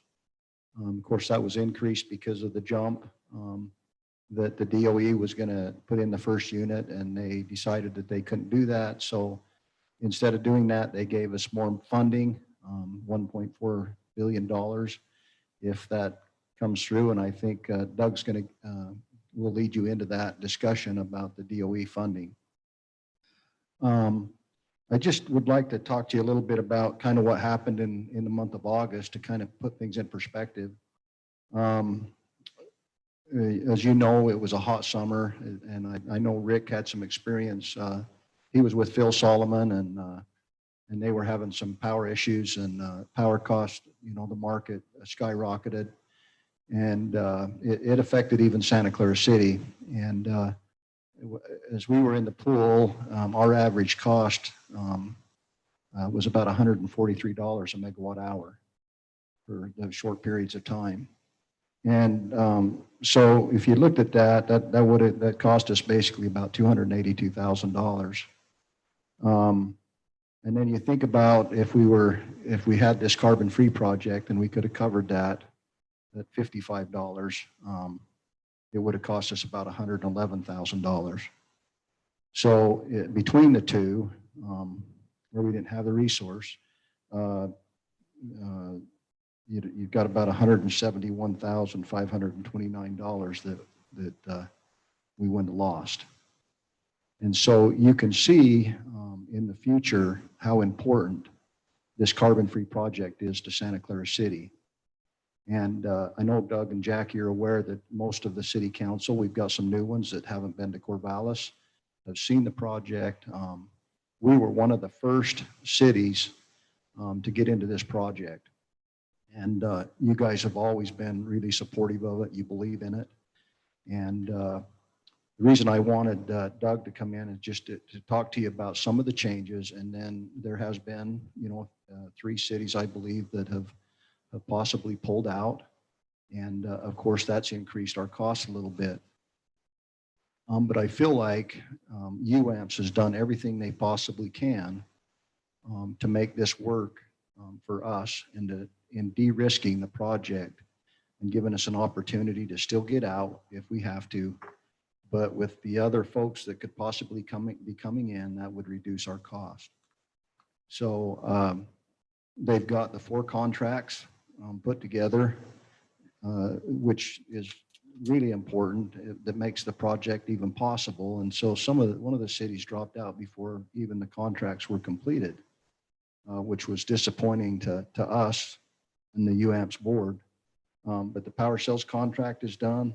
The Department of Energy cost share is put together. The development cost reimbursement agreement is completed.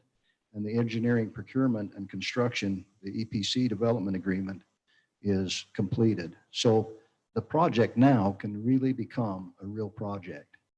And now our UAMP staff and others can go out and get more prescription to make this project possible. And we always have between now and January 16th each month, as we attend our UAMPS meetings, if the costs get out of control, we have the opportunity to get out of the project. And so with that, I would like to turn the time over to Doug, Jackie, or Mason, whoever's going to take the lead here. We apologize that you can't see us, Doug, but we can hear you. We're still trying to get our city council room updated so we can get everybody on camera. I'm not sure if you see, I got my camera on, but maybe it's just for us on the side. But anyway, if you can hear me, it's fine. Well, thank you, Jack. I mean, you did a great recap of exactly the situation. The concept of the project is that it's well-defined. I mean, I don't know. I mean, I mentioned my career before, but I've been involved with a lot of power projects in my life. And this is the most defined, conceptually, contractually, because we haven't started construction and things like that I've ever been involved with. We have modeled every concept. You could ask us a lot of questions. We can probably give you quantifiable data associated with it now, because it is, it's a new thing. It's hard to deal with. And as Jack said, it's imperative that we have DOE, and that is set right now. The date is always moving, and I will be an apologist, I guess, for the federal government. Beat me with the 9-iron, but the DOE takes their time. Right now, it's the 16th, I believe, would be a fair assessment of when we expect to see it's going to be right before our board meetings, that they will make the award. We see no indication that they're going to do anything other than that. It's just the process you have to go through in the Department of Energy and the appropriators, and we all understand, I think, the chaotic, if I may be that bold to use that situation in Washington, D.C. right now. And so it's been difficult out there. And obviously subscription, as Jack mentioned, I want to really touch on that. Subscription is very important, but we have a lot of interested entities out there. And if I could speak to the fact that we do have 2 that have officially notified us of pulling out, and Jackie could correct me if I'm wrong, Kaysville is looking at that. I don't know if they've noticed us. We've been talking to them about it, but that's been it's been a bad thing in a way, in the sense that you know, it increases the perceived, as Jack used, cost. But if I could just address that for a minute. So what we're doing here is, these cases, the way the power sales contract works, it requires us to provide a budget and plan of finance, and this is really good for the participants, I think, and that sets limits on phasing spending. And right now we're still in phase one, if you will. We keep modifying that just a little bit. I can get in that detail if necessary, but the point is that there's a cap on what we can spend. And so we have been very diligent. We were at, you know, low number, 6 million. Now we went up to 9 million, and now we're asking for 13.24 million as the cap. And that's not to exceed number. We can't exceed it. I think the staff has demonstrated that we stay within budget, so that we can get to what's called a class 3 estimate on engineering and understand what it is. The other thing we've done in this concept of moving forward, so that the costs are only triggered if we terminate the contract on our own. That is, UAMPS has to do is referred to as a termination for convenience, and UAMPS has to make that decision to do that, just like each of the participants have the right to terminate for whatever reason they want at these off ramps, which we're facing right now. But that results in a bill, if you will. We have to cover our own costs at that point. And Jack's right. We can manage this month by month. We got, you know, we actually have a month by month budget associated with all the steps, so we can see where we're going on that. And so that's the concept that I think we need to focus on, versus what we've done in the contracts is allowed us to have what we call an economic competitive test, and that has been pegged at $55 per megawatt hour. That's 5.5 cents per kilowatt hour in 2020 current dollars, and that's an important aspect. We were getting the detail necessary, but it's very important that we start off at that date. And so what we have is this model set up so that we can always gauge what is happening in the project and reduce it back down to a dollars per megawatt hour number compared to that 55. So I think that there's a lot of reason to make the recommendation that I'm making, you know, personally as the CEO of UAMPS, is that we should look at what we need in this project and not be overly focused to what it would cost us if we fail the project. Because we have a parameter out there, this economic competitive test, that says you can't, if we are exceeding $55 a megawatt hour and $20 for this all-in resource, we can terminate and get 100% of our money back, 100%. So that risk avenue has been greatly reduced. And I can understand there could be scenarios you could set up and worry about that we would self-impose a termination for convenience and incur the bill. But it's within our control, if you will. If something's going awry, we're going to monitor this monthly. We go through. So I mean, I don't want to be too cavalier or too liberal, if you will, in terms of suggesting that we shouldn't be aware of the money. But I think the amount of money, Jack, at your high end is within something you could easily lose on the market, you know, in any one period of time. I mean, you gave the example of 55 versus the last market, and we've seen the market increasing the periodicity of these high prices versus the ability to bring in a resource that could be incredibly valued to us for easily 60 years, if not 80. So I'll end with that, Jack.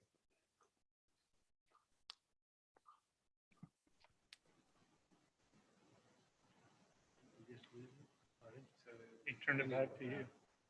You what? Oh, you're turning it back to me. I did. I'm sorry. Any questions, council? A couple from the article that I read of yours, Doug, when it talked about the process.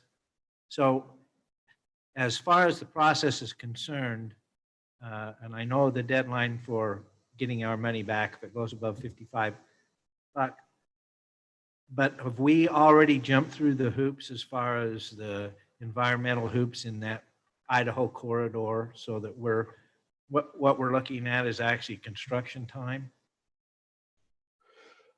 Well, that's a good question. So we're looking at both development time and construction time, if I can just be that detailed for a second.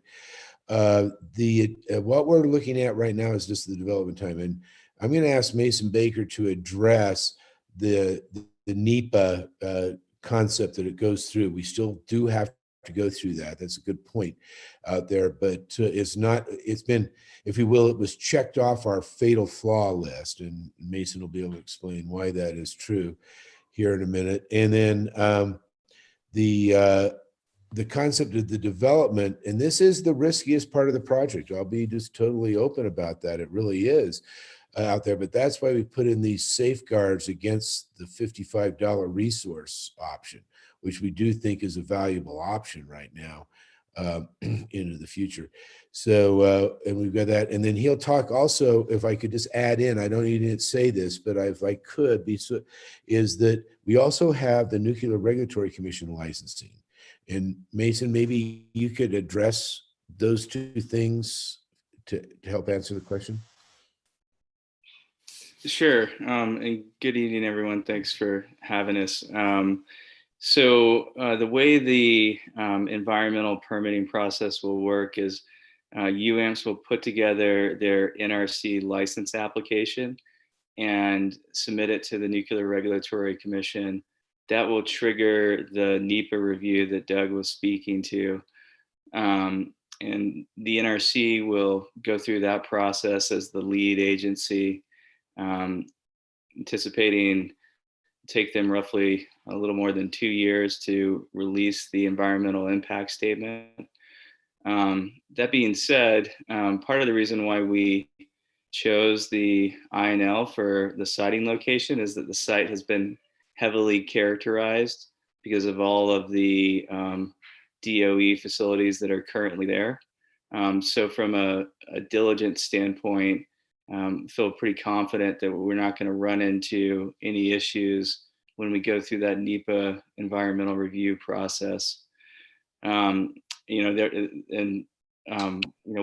have the next several years to further investigate any issues that could arise and understand how they could possibly be mitigated. So it's not a done deal on the environmental permitting, but we see a pretty clear path forward.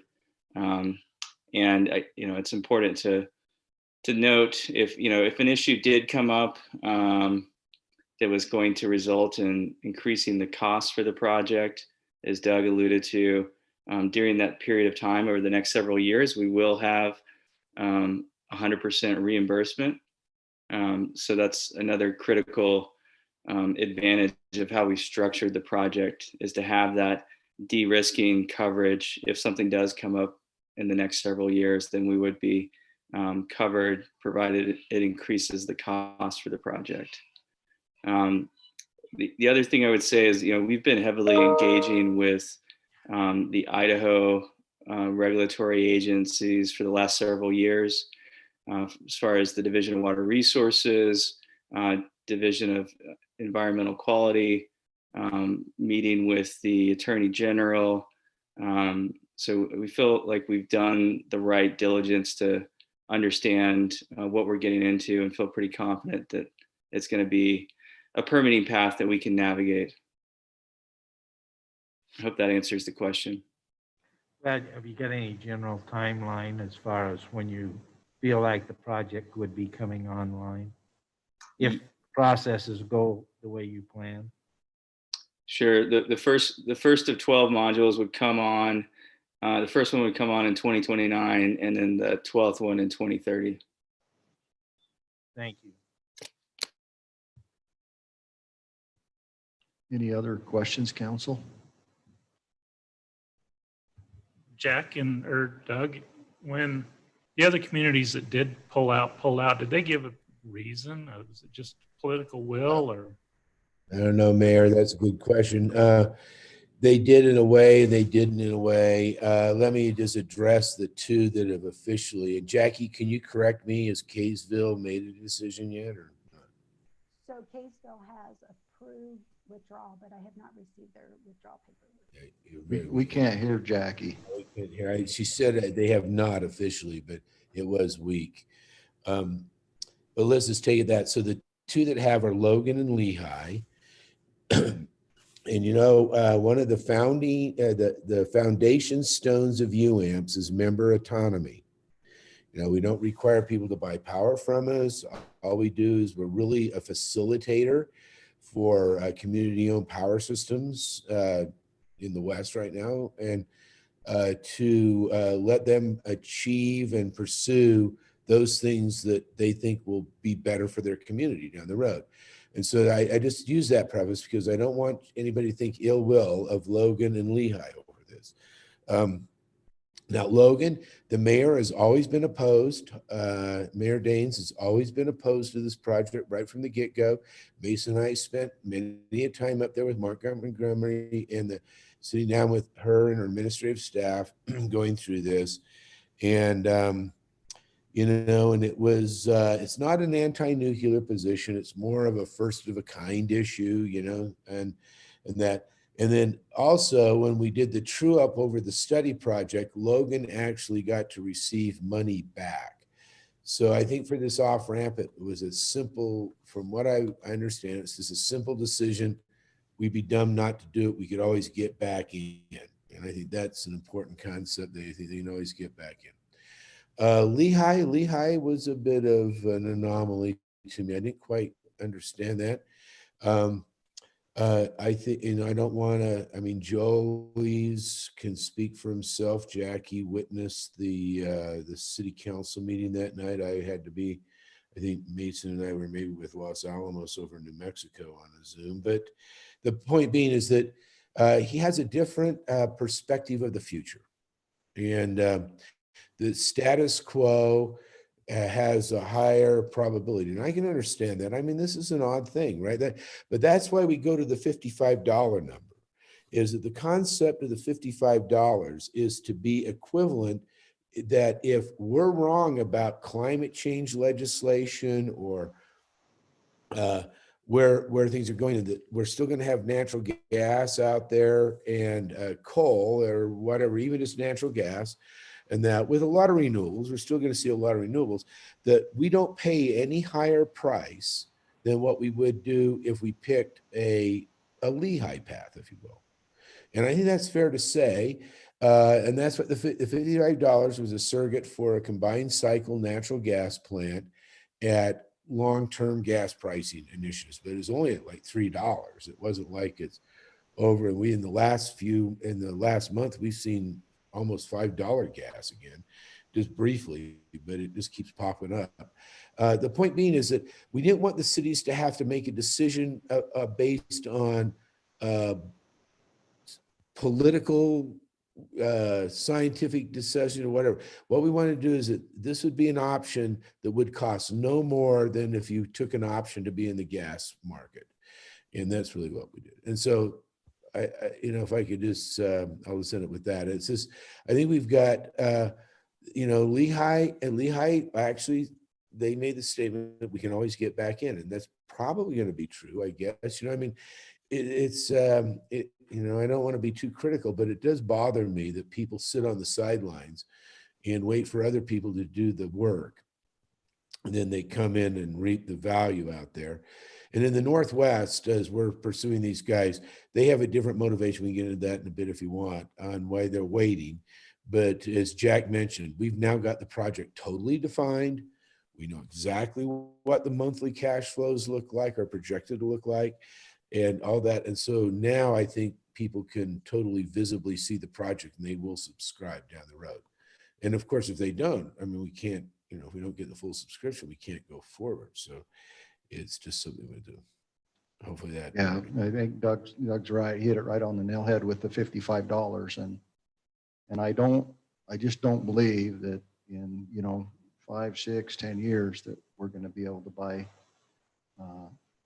power at $55. I just don't we're already seeing the market start to change, especially in the summer months, and it could only get worse. And then if we have more environmental issues with fracking, and they don't allow fracking, and gas prices start to skyrocket, and you already know that Santa Clara City has our generators down at our generation building on natural gas. We've got the Payson project in gas. We're losing San Juan, that's coal, and we've got to replace that. And then we've got all this load growth that's coming. And we probably need to take a little more than what we've actually got in this project right now. And we still have that opportunity.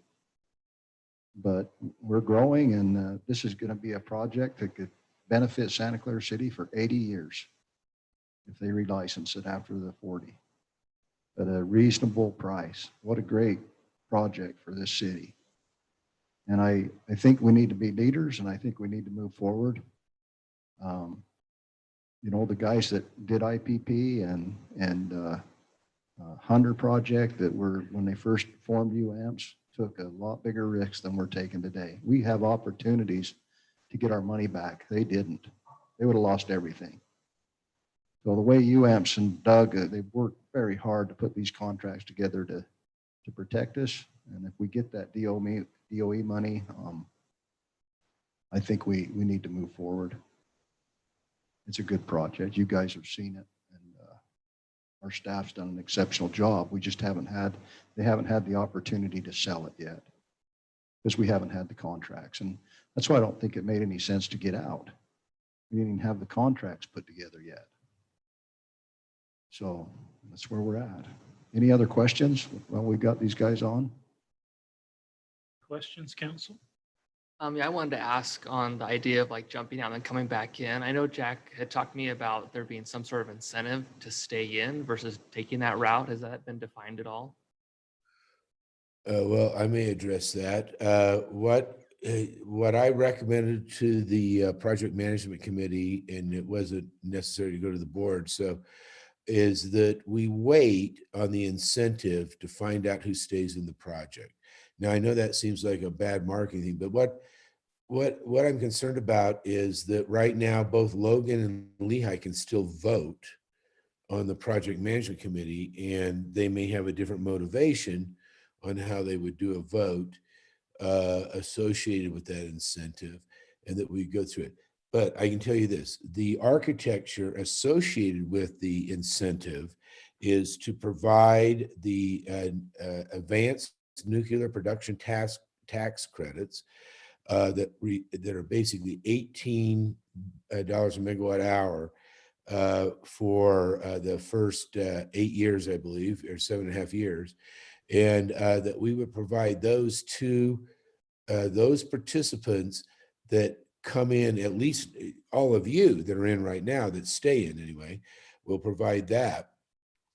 And that can happen as a direct credit in the operational period. And we can, obviously model that to what that means in the present value, or that we may be able to, and what we would probably recommend, the staff would probably recommend, is that we try and capitalize those now. That is, sell them to a bank like we did with the Horse Butte Wind Project. Take these tax credits and sell them forward. Now, you take a little bit of a haircut on the value, but then we could then levelize it over a longer period of time, if you will.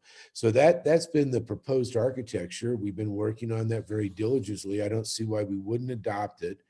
But we just thought, with all the other issues that are on the table right now, to be honest with you, from a management point of view, I thought it was something we could do with the new convened board, if you will, right after October 1st. Yeah, I agree with Doug, and I think we need to be careful on where we set those limits, because we want to encourage other participants to come. It is hard to sit back and see them freeload and then all of a sudden jump in, but we've got a lot of capacity there for others if they will get in the project. If they maintain a 55, we increase our take more than we contract. True. I think it's no brainer. Yeah, I'm still in. Yeah, me too, for sure. I don't know, Doug, I appreciate you and your team being on tonight. Apologize for making you wait a little bit. Yeah, it's wonderful. Don't worry, Mayor. I love it. I have sat in so many. I mean, I just think back on my career and all the city council, and I always like being last. I mean, I know I'm not last here tonight, but one of these I would always tell myself, well, you know, maybe the public let the Boy Scouts go, you know, da da da, all that sort of stuff. And then I was last because I've got always talking about power. But thank you so much, everybody, for your time. And we're available. If any of you have any questions, just contact us individually if you'd like. I mean, you know, Jack, I'll let you know in that. But if you've got any questions that I'm totally available to answer the questions. I know this is, you know, it's got some controversy tied around it, obviously, but I think we're doing the right thing. I really do. I just leave you with that. Thank you very much. Okay, thank you, guys.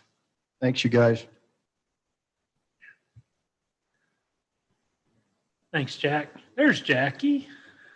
For a second. She's sitting at home in her PJs. Okay. Jack, well, you got the mic. You want to, anything else? Staff report?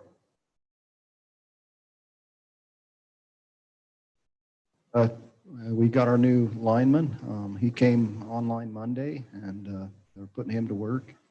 The guys next week will be up working on the Vail plant for their 6-month maintenance, and so he'll get schooled on that. It's really good.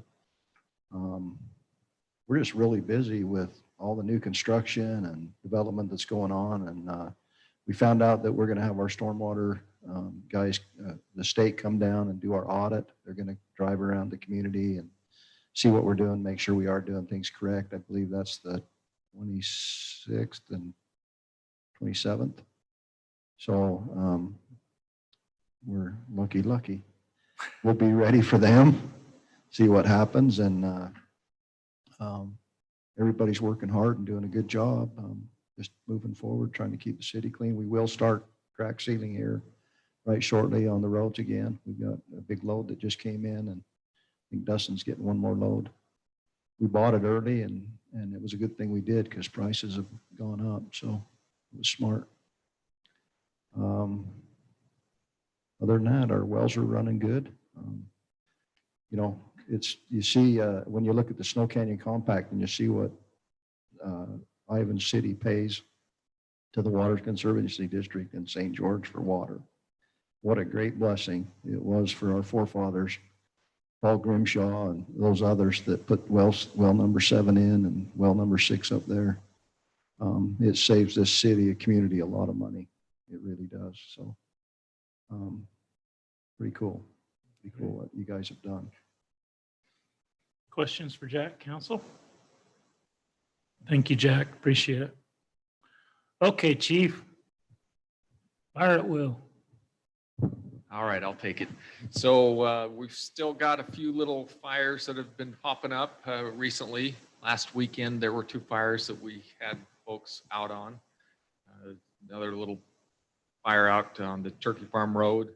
Recall that one from a few months ago. So it was contained rather quickly. And then the next night, there was another fire up in Bayo. So we sent crews up there to help them out again. It was a residential structure fire that ended up spreading and going into some property, and they needed assistance. So they called for mutual aid, and we went and helped them out that way. So the end of this month will be the end of our seasonal crews deployments for the season. They're doing well. We've got equipment and stuff that maintenance things that we're trying to keep up on with our vehicles as they're coming up on maintenance wise, keeping up with that type of stuff. We're still hoping for some rain to show up. We've still got fire restrictions throughout the county, and those will be in place until we get the next significant amount of rain. So we haven't been able to do any burning on those piles that Jack's crew, Dustin, cleared off that roadway area up there at North Town Road near Rachel. we'll get on that as soon as, we feel we can do some burning there. Our recruits that I introduced in August are nearing the last week of their final class for their certification for hazmat, so they're real excited about that. And then they've got testing, and like I said, it's been about a year for them to get through this whole training process, and they've stuck with it through the COVID and that mess that we've had to deal with. But they're excited to be done with that. So other than that, we're just moving along and trying to keep things moving forward. Great. Any questions, Council, for Chief? Thank you, sir. Appreciate it. Appreciate you being the doorman through these meetings no too. problem. Bradley?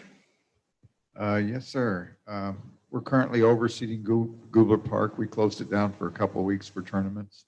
Normally we overseed at the end of August, early September, but this year the senior games were canceled, so we had that opening, so we're overseeding now. So our next tournament's October 31st. I'm also working on getting a new concessionaire for Goobler and Little League. I've got two really good prospects that I'd like to bring back to council the next meeting if I can get all the paperwork and everything ready for that. Got a new person we hired, Brooks Shirtlift. We went over and worked for the county, so we had an opening. So I hired Mason Briggs, or we hired Mason Briggs to replace him. He's working out really well. I saw him out working on the ball fields today. He loves working on ball fields, so he's right at home.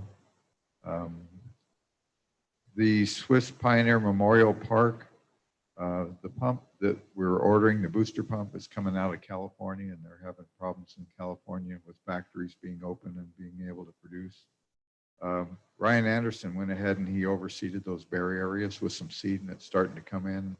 Even though it's not 100% coverage, I'm going to go ahead and open the park up, and then we'll do the landscape when the pump comes in. We're still he said about 4 weeks out is what he told me tonight. He's even considering maybe possibly driving out there and seeing if he could pick one up, but I don't think they have any available. So I wanted to go ahead and open that park up. We're moving forward with the event at Heritage Square, the Halloween Hoedown, and that's come along real good. I don't know if you've been in my office, but it's full of all kinds of stuff. Really, that's all I have. Glad to be here. Appreciate all of you. Questions for Brad, Council? Thank you, Brad. You guys do a great job. Did you want to mention that vineyard letter? Just so the council's aware of it. Sure. Sorry. You want me to mention? I can do it. We had a citizen that wrote a letter to all the residents on Vineyard, why the city hasn't done certain things on Vineyard and hasn't put in street lights, and asked quite a few questions, and want people to write her with, what they want to do with the road. Basically get back to her and tell her what they want to do with the road. Then they want to have some town meetings. A lot of the things that she commented on in the letter were good. They were good comments. There was just a lot of things that weren't quite correct. And so me and the mayor, working with Toad, put another letter together and gave it to Mary Jo. And I think she went over and talked to Sherry and gave the letter to Sherry, just so she would understand, what really happened on Vineyard, where we're at on Vineyard. And also with the new code that we've got on undeveloped streets and how the city's going to handle that. And so I think Toad actually took that to her today, and I think it went okay. I don't know. I haven't heard anything. But just if you ask any questions, if you would like a copy of that letter that we sent them, so that if you get asked questions. I'd probably go ahead and send it to them, Jeff. Send Okay. it to all the council, just so they know. The letter wasn't addressed to the city. It was addressed to residents, including Toad. Yes. Toad contacted us and asked for a response, and so we responded back to Toad. Yeah. And then she was going to circulate that letter. So let's put a copy of it in all your hands. So if you are contacted by anybody, you'll have some information. Yeah. So I am working on a RFP for Vineyard Drive to start the designing. We didn't do any crack sealing last year, so we have those funds. and hopefully pick an engineer to design that. And then we obviously need to have some town meetings and decide what we're going to do. So we'll see what happens. Also, I'm asking for an RFP on the Tuacahn Wash. We have some funding through the Stormwater Coalition and Flood Control Authority. or Flood Control Authority. Yeah, don't be giving any credit that stormwater coalition. Yeah, it is. And we get 200 this year, I believe, coming up. And then we get 200,000 again the next year. So anyway. Yeah.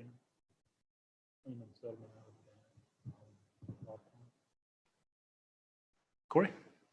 Okay, so like I stated before, we're at 39 homes so far this year.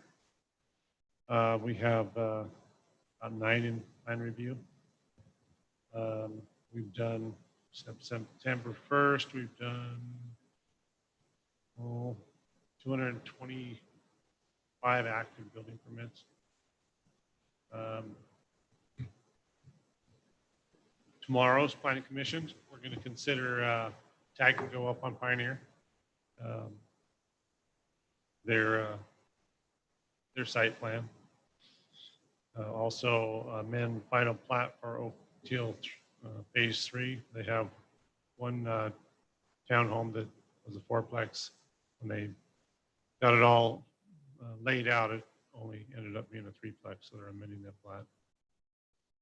That'll be coming toward you after it goes through planning commission. We're going to look at the proposed amendment for chapter 26 subdivision ordinance to reduce the landscape strip to accommodate the need for a turn lane at an intersection. It's on double fronted lots, right? On double frontage lots, that's correct. So we'll amend our staff's recommendation is to recommend that approval. We've done some, let's see, we've got a lot of building going on. We've got Desert Townhomes project with Old West that's off and going. They're installing underground infrastructure. That's at 128, 182 townhomes behind Harmons. Drake told me they're going to pave the islands where they removed the islands in front of the school a week from Saturday. All right. That'll be good. We have Patrick Manning and the Black Desert development. We're waiting for a development agreement, and then that'll come to you. As soon as he gets it to us, then we'll get it scheduled to come to you for that final approval. You're good. You're good to meet in the morning.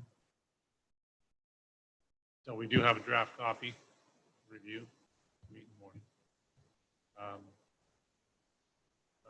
Little Lava is still proceeding. That's at 6 units down on the end of Pioneer. The Dollar Tree is starting. They have footings in the ground. So that's popping out of the ground. We met with Buck and their development there for architectural staff.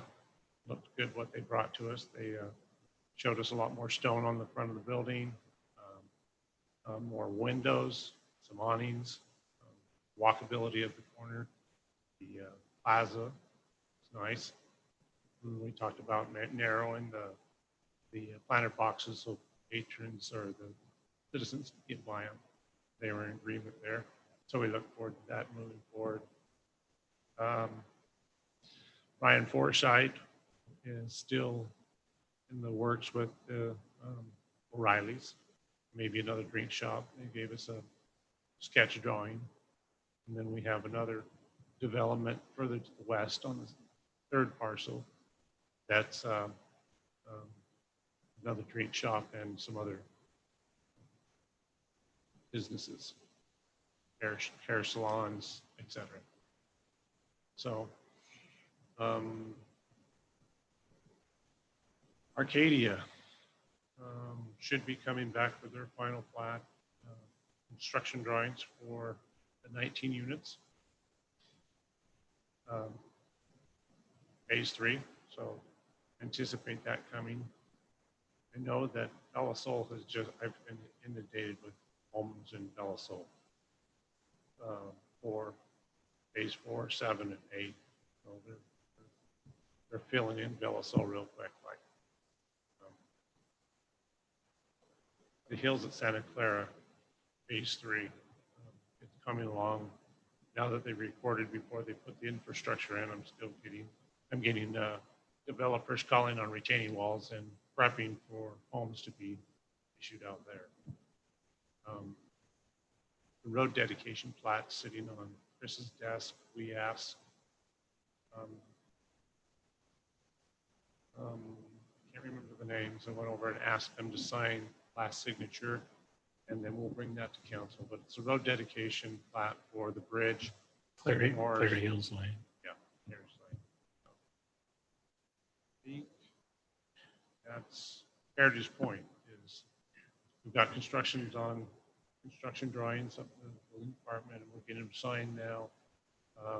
Next week, they've hired a third party for their SWIP and NOI, and they'll be coming in for a land disturbance permit probably by the end of the month. And they'll start this project over here, this town hall project. Really busy. A lot of people calling, speculating on building. How are we doing on the project across the street? Yeah. Just as, It's a hobby. I guess that Mark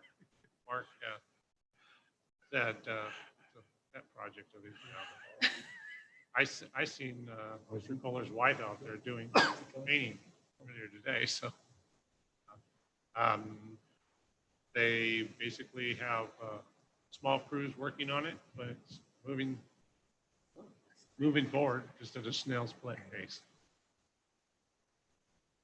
Mark told me that it's going to be really cool, but getting it done the way that Richard Kohler wanted it is what's slowing it down. And he says it's unique, it's a different building techniques, and he says, but it's going to be really cool when it's done. So it's his hobby, he told me. I agree. It is going to be really neat. The building department just has to keep up.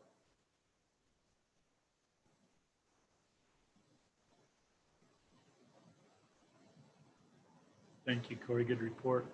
Any questions for Corey? I have two. So did Dollar Tree pay their building permit, and are they just going to come back and ask for a change to that?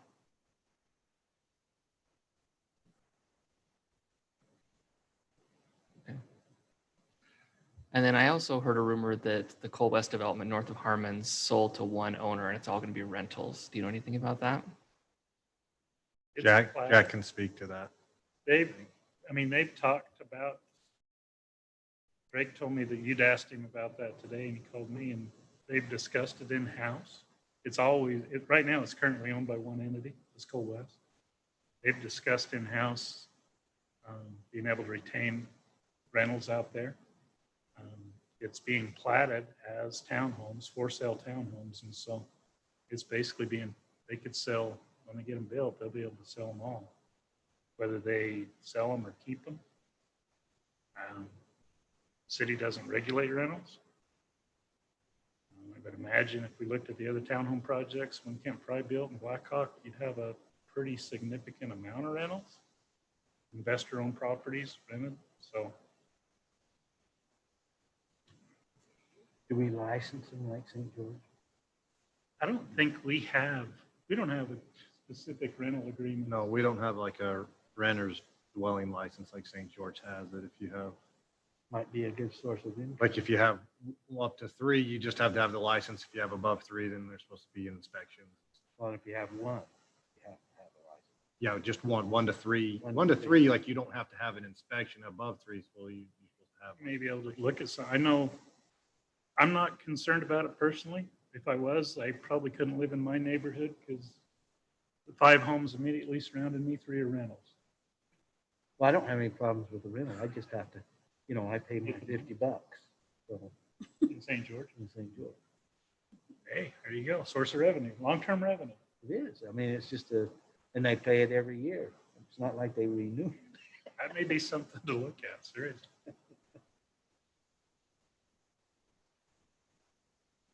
Do they have to do anything on their side when you pay them the 50? No, they just have to fill out the paper. Send you a piece of paper that says you have the license. Send you a Send copy you of an the annual license. bill every Yeah, year. send me a bill and a copy of the Alright. license. Sweet. Anything else? Rob? Yeah, our audit should hopefully is getting complete here shortly. We'll have that hopefully in November. Come back. I sent an email out today, BMX night, next Tuesday, October 13th at 6 o'clock. If you plan to attend, they're just looking for a head count because they're going to do some food. So if you shoot me an email, let me know if you're going to attend, how many. We're still working on some IT updates here at the city. There's a bunch of things still going on. Keeping our IT Computech busy. The Trey is here nearly every day for multiple hours, just working through things. And we're still waiting on our update in here and in the conference room back here. The one upstairs by Jack is complete. It worked well for meetings. Yeah, that worked well for flood control. They did up there, they did the mic and stuff is in the ceiling actually, which I'm contemplating putting down here, getting the mics off the table where paper's hitting and it makes kind of rustling to put up top. So something we might add in there. It's huge. Mike is like 30 inches square. Yeah, it's like a panel. Looks like one of those massive. But it's worked well when we've had our Zoom meetings. People have been able to hear. We've been really well, so it's worked out well. Other thing is the feedback I got from the fireworks show from, we haven't met since then, was just been fantastic. People love the fireworks. The reset to people walking out of the stadium and then emails, conversation after that, people thought it was awesome. So. 3/4 of Dixie stand stayed. They won the game. Yeah, they won the game. The football team got stuck too. They couldn't get out because of the fallout zone or whatever. So they got drove and then had to stop and stay and watch apparently. But yeah, I got the administration, some that were there, they nothing but positive back on the fireworks. So they're really appreciative. So It was longer than I anticipated. I got a lot of positive feedback. So I don't know if that pushes us to the future. That might back, but anywho, it was really good. Thank you. Appreciate that. Chris, did you have anything? Okay. All righty. Council, do you have anything you want to talk to the staff about? We don't even need a motion to adjourn. We're done. Thanks, everybody. I appreciate you.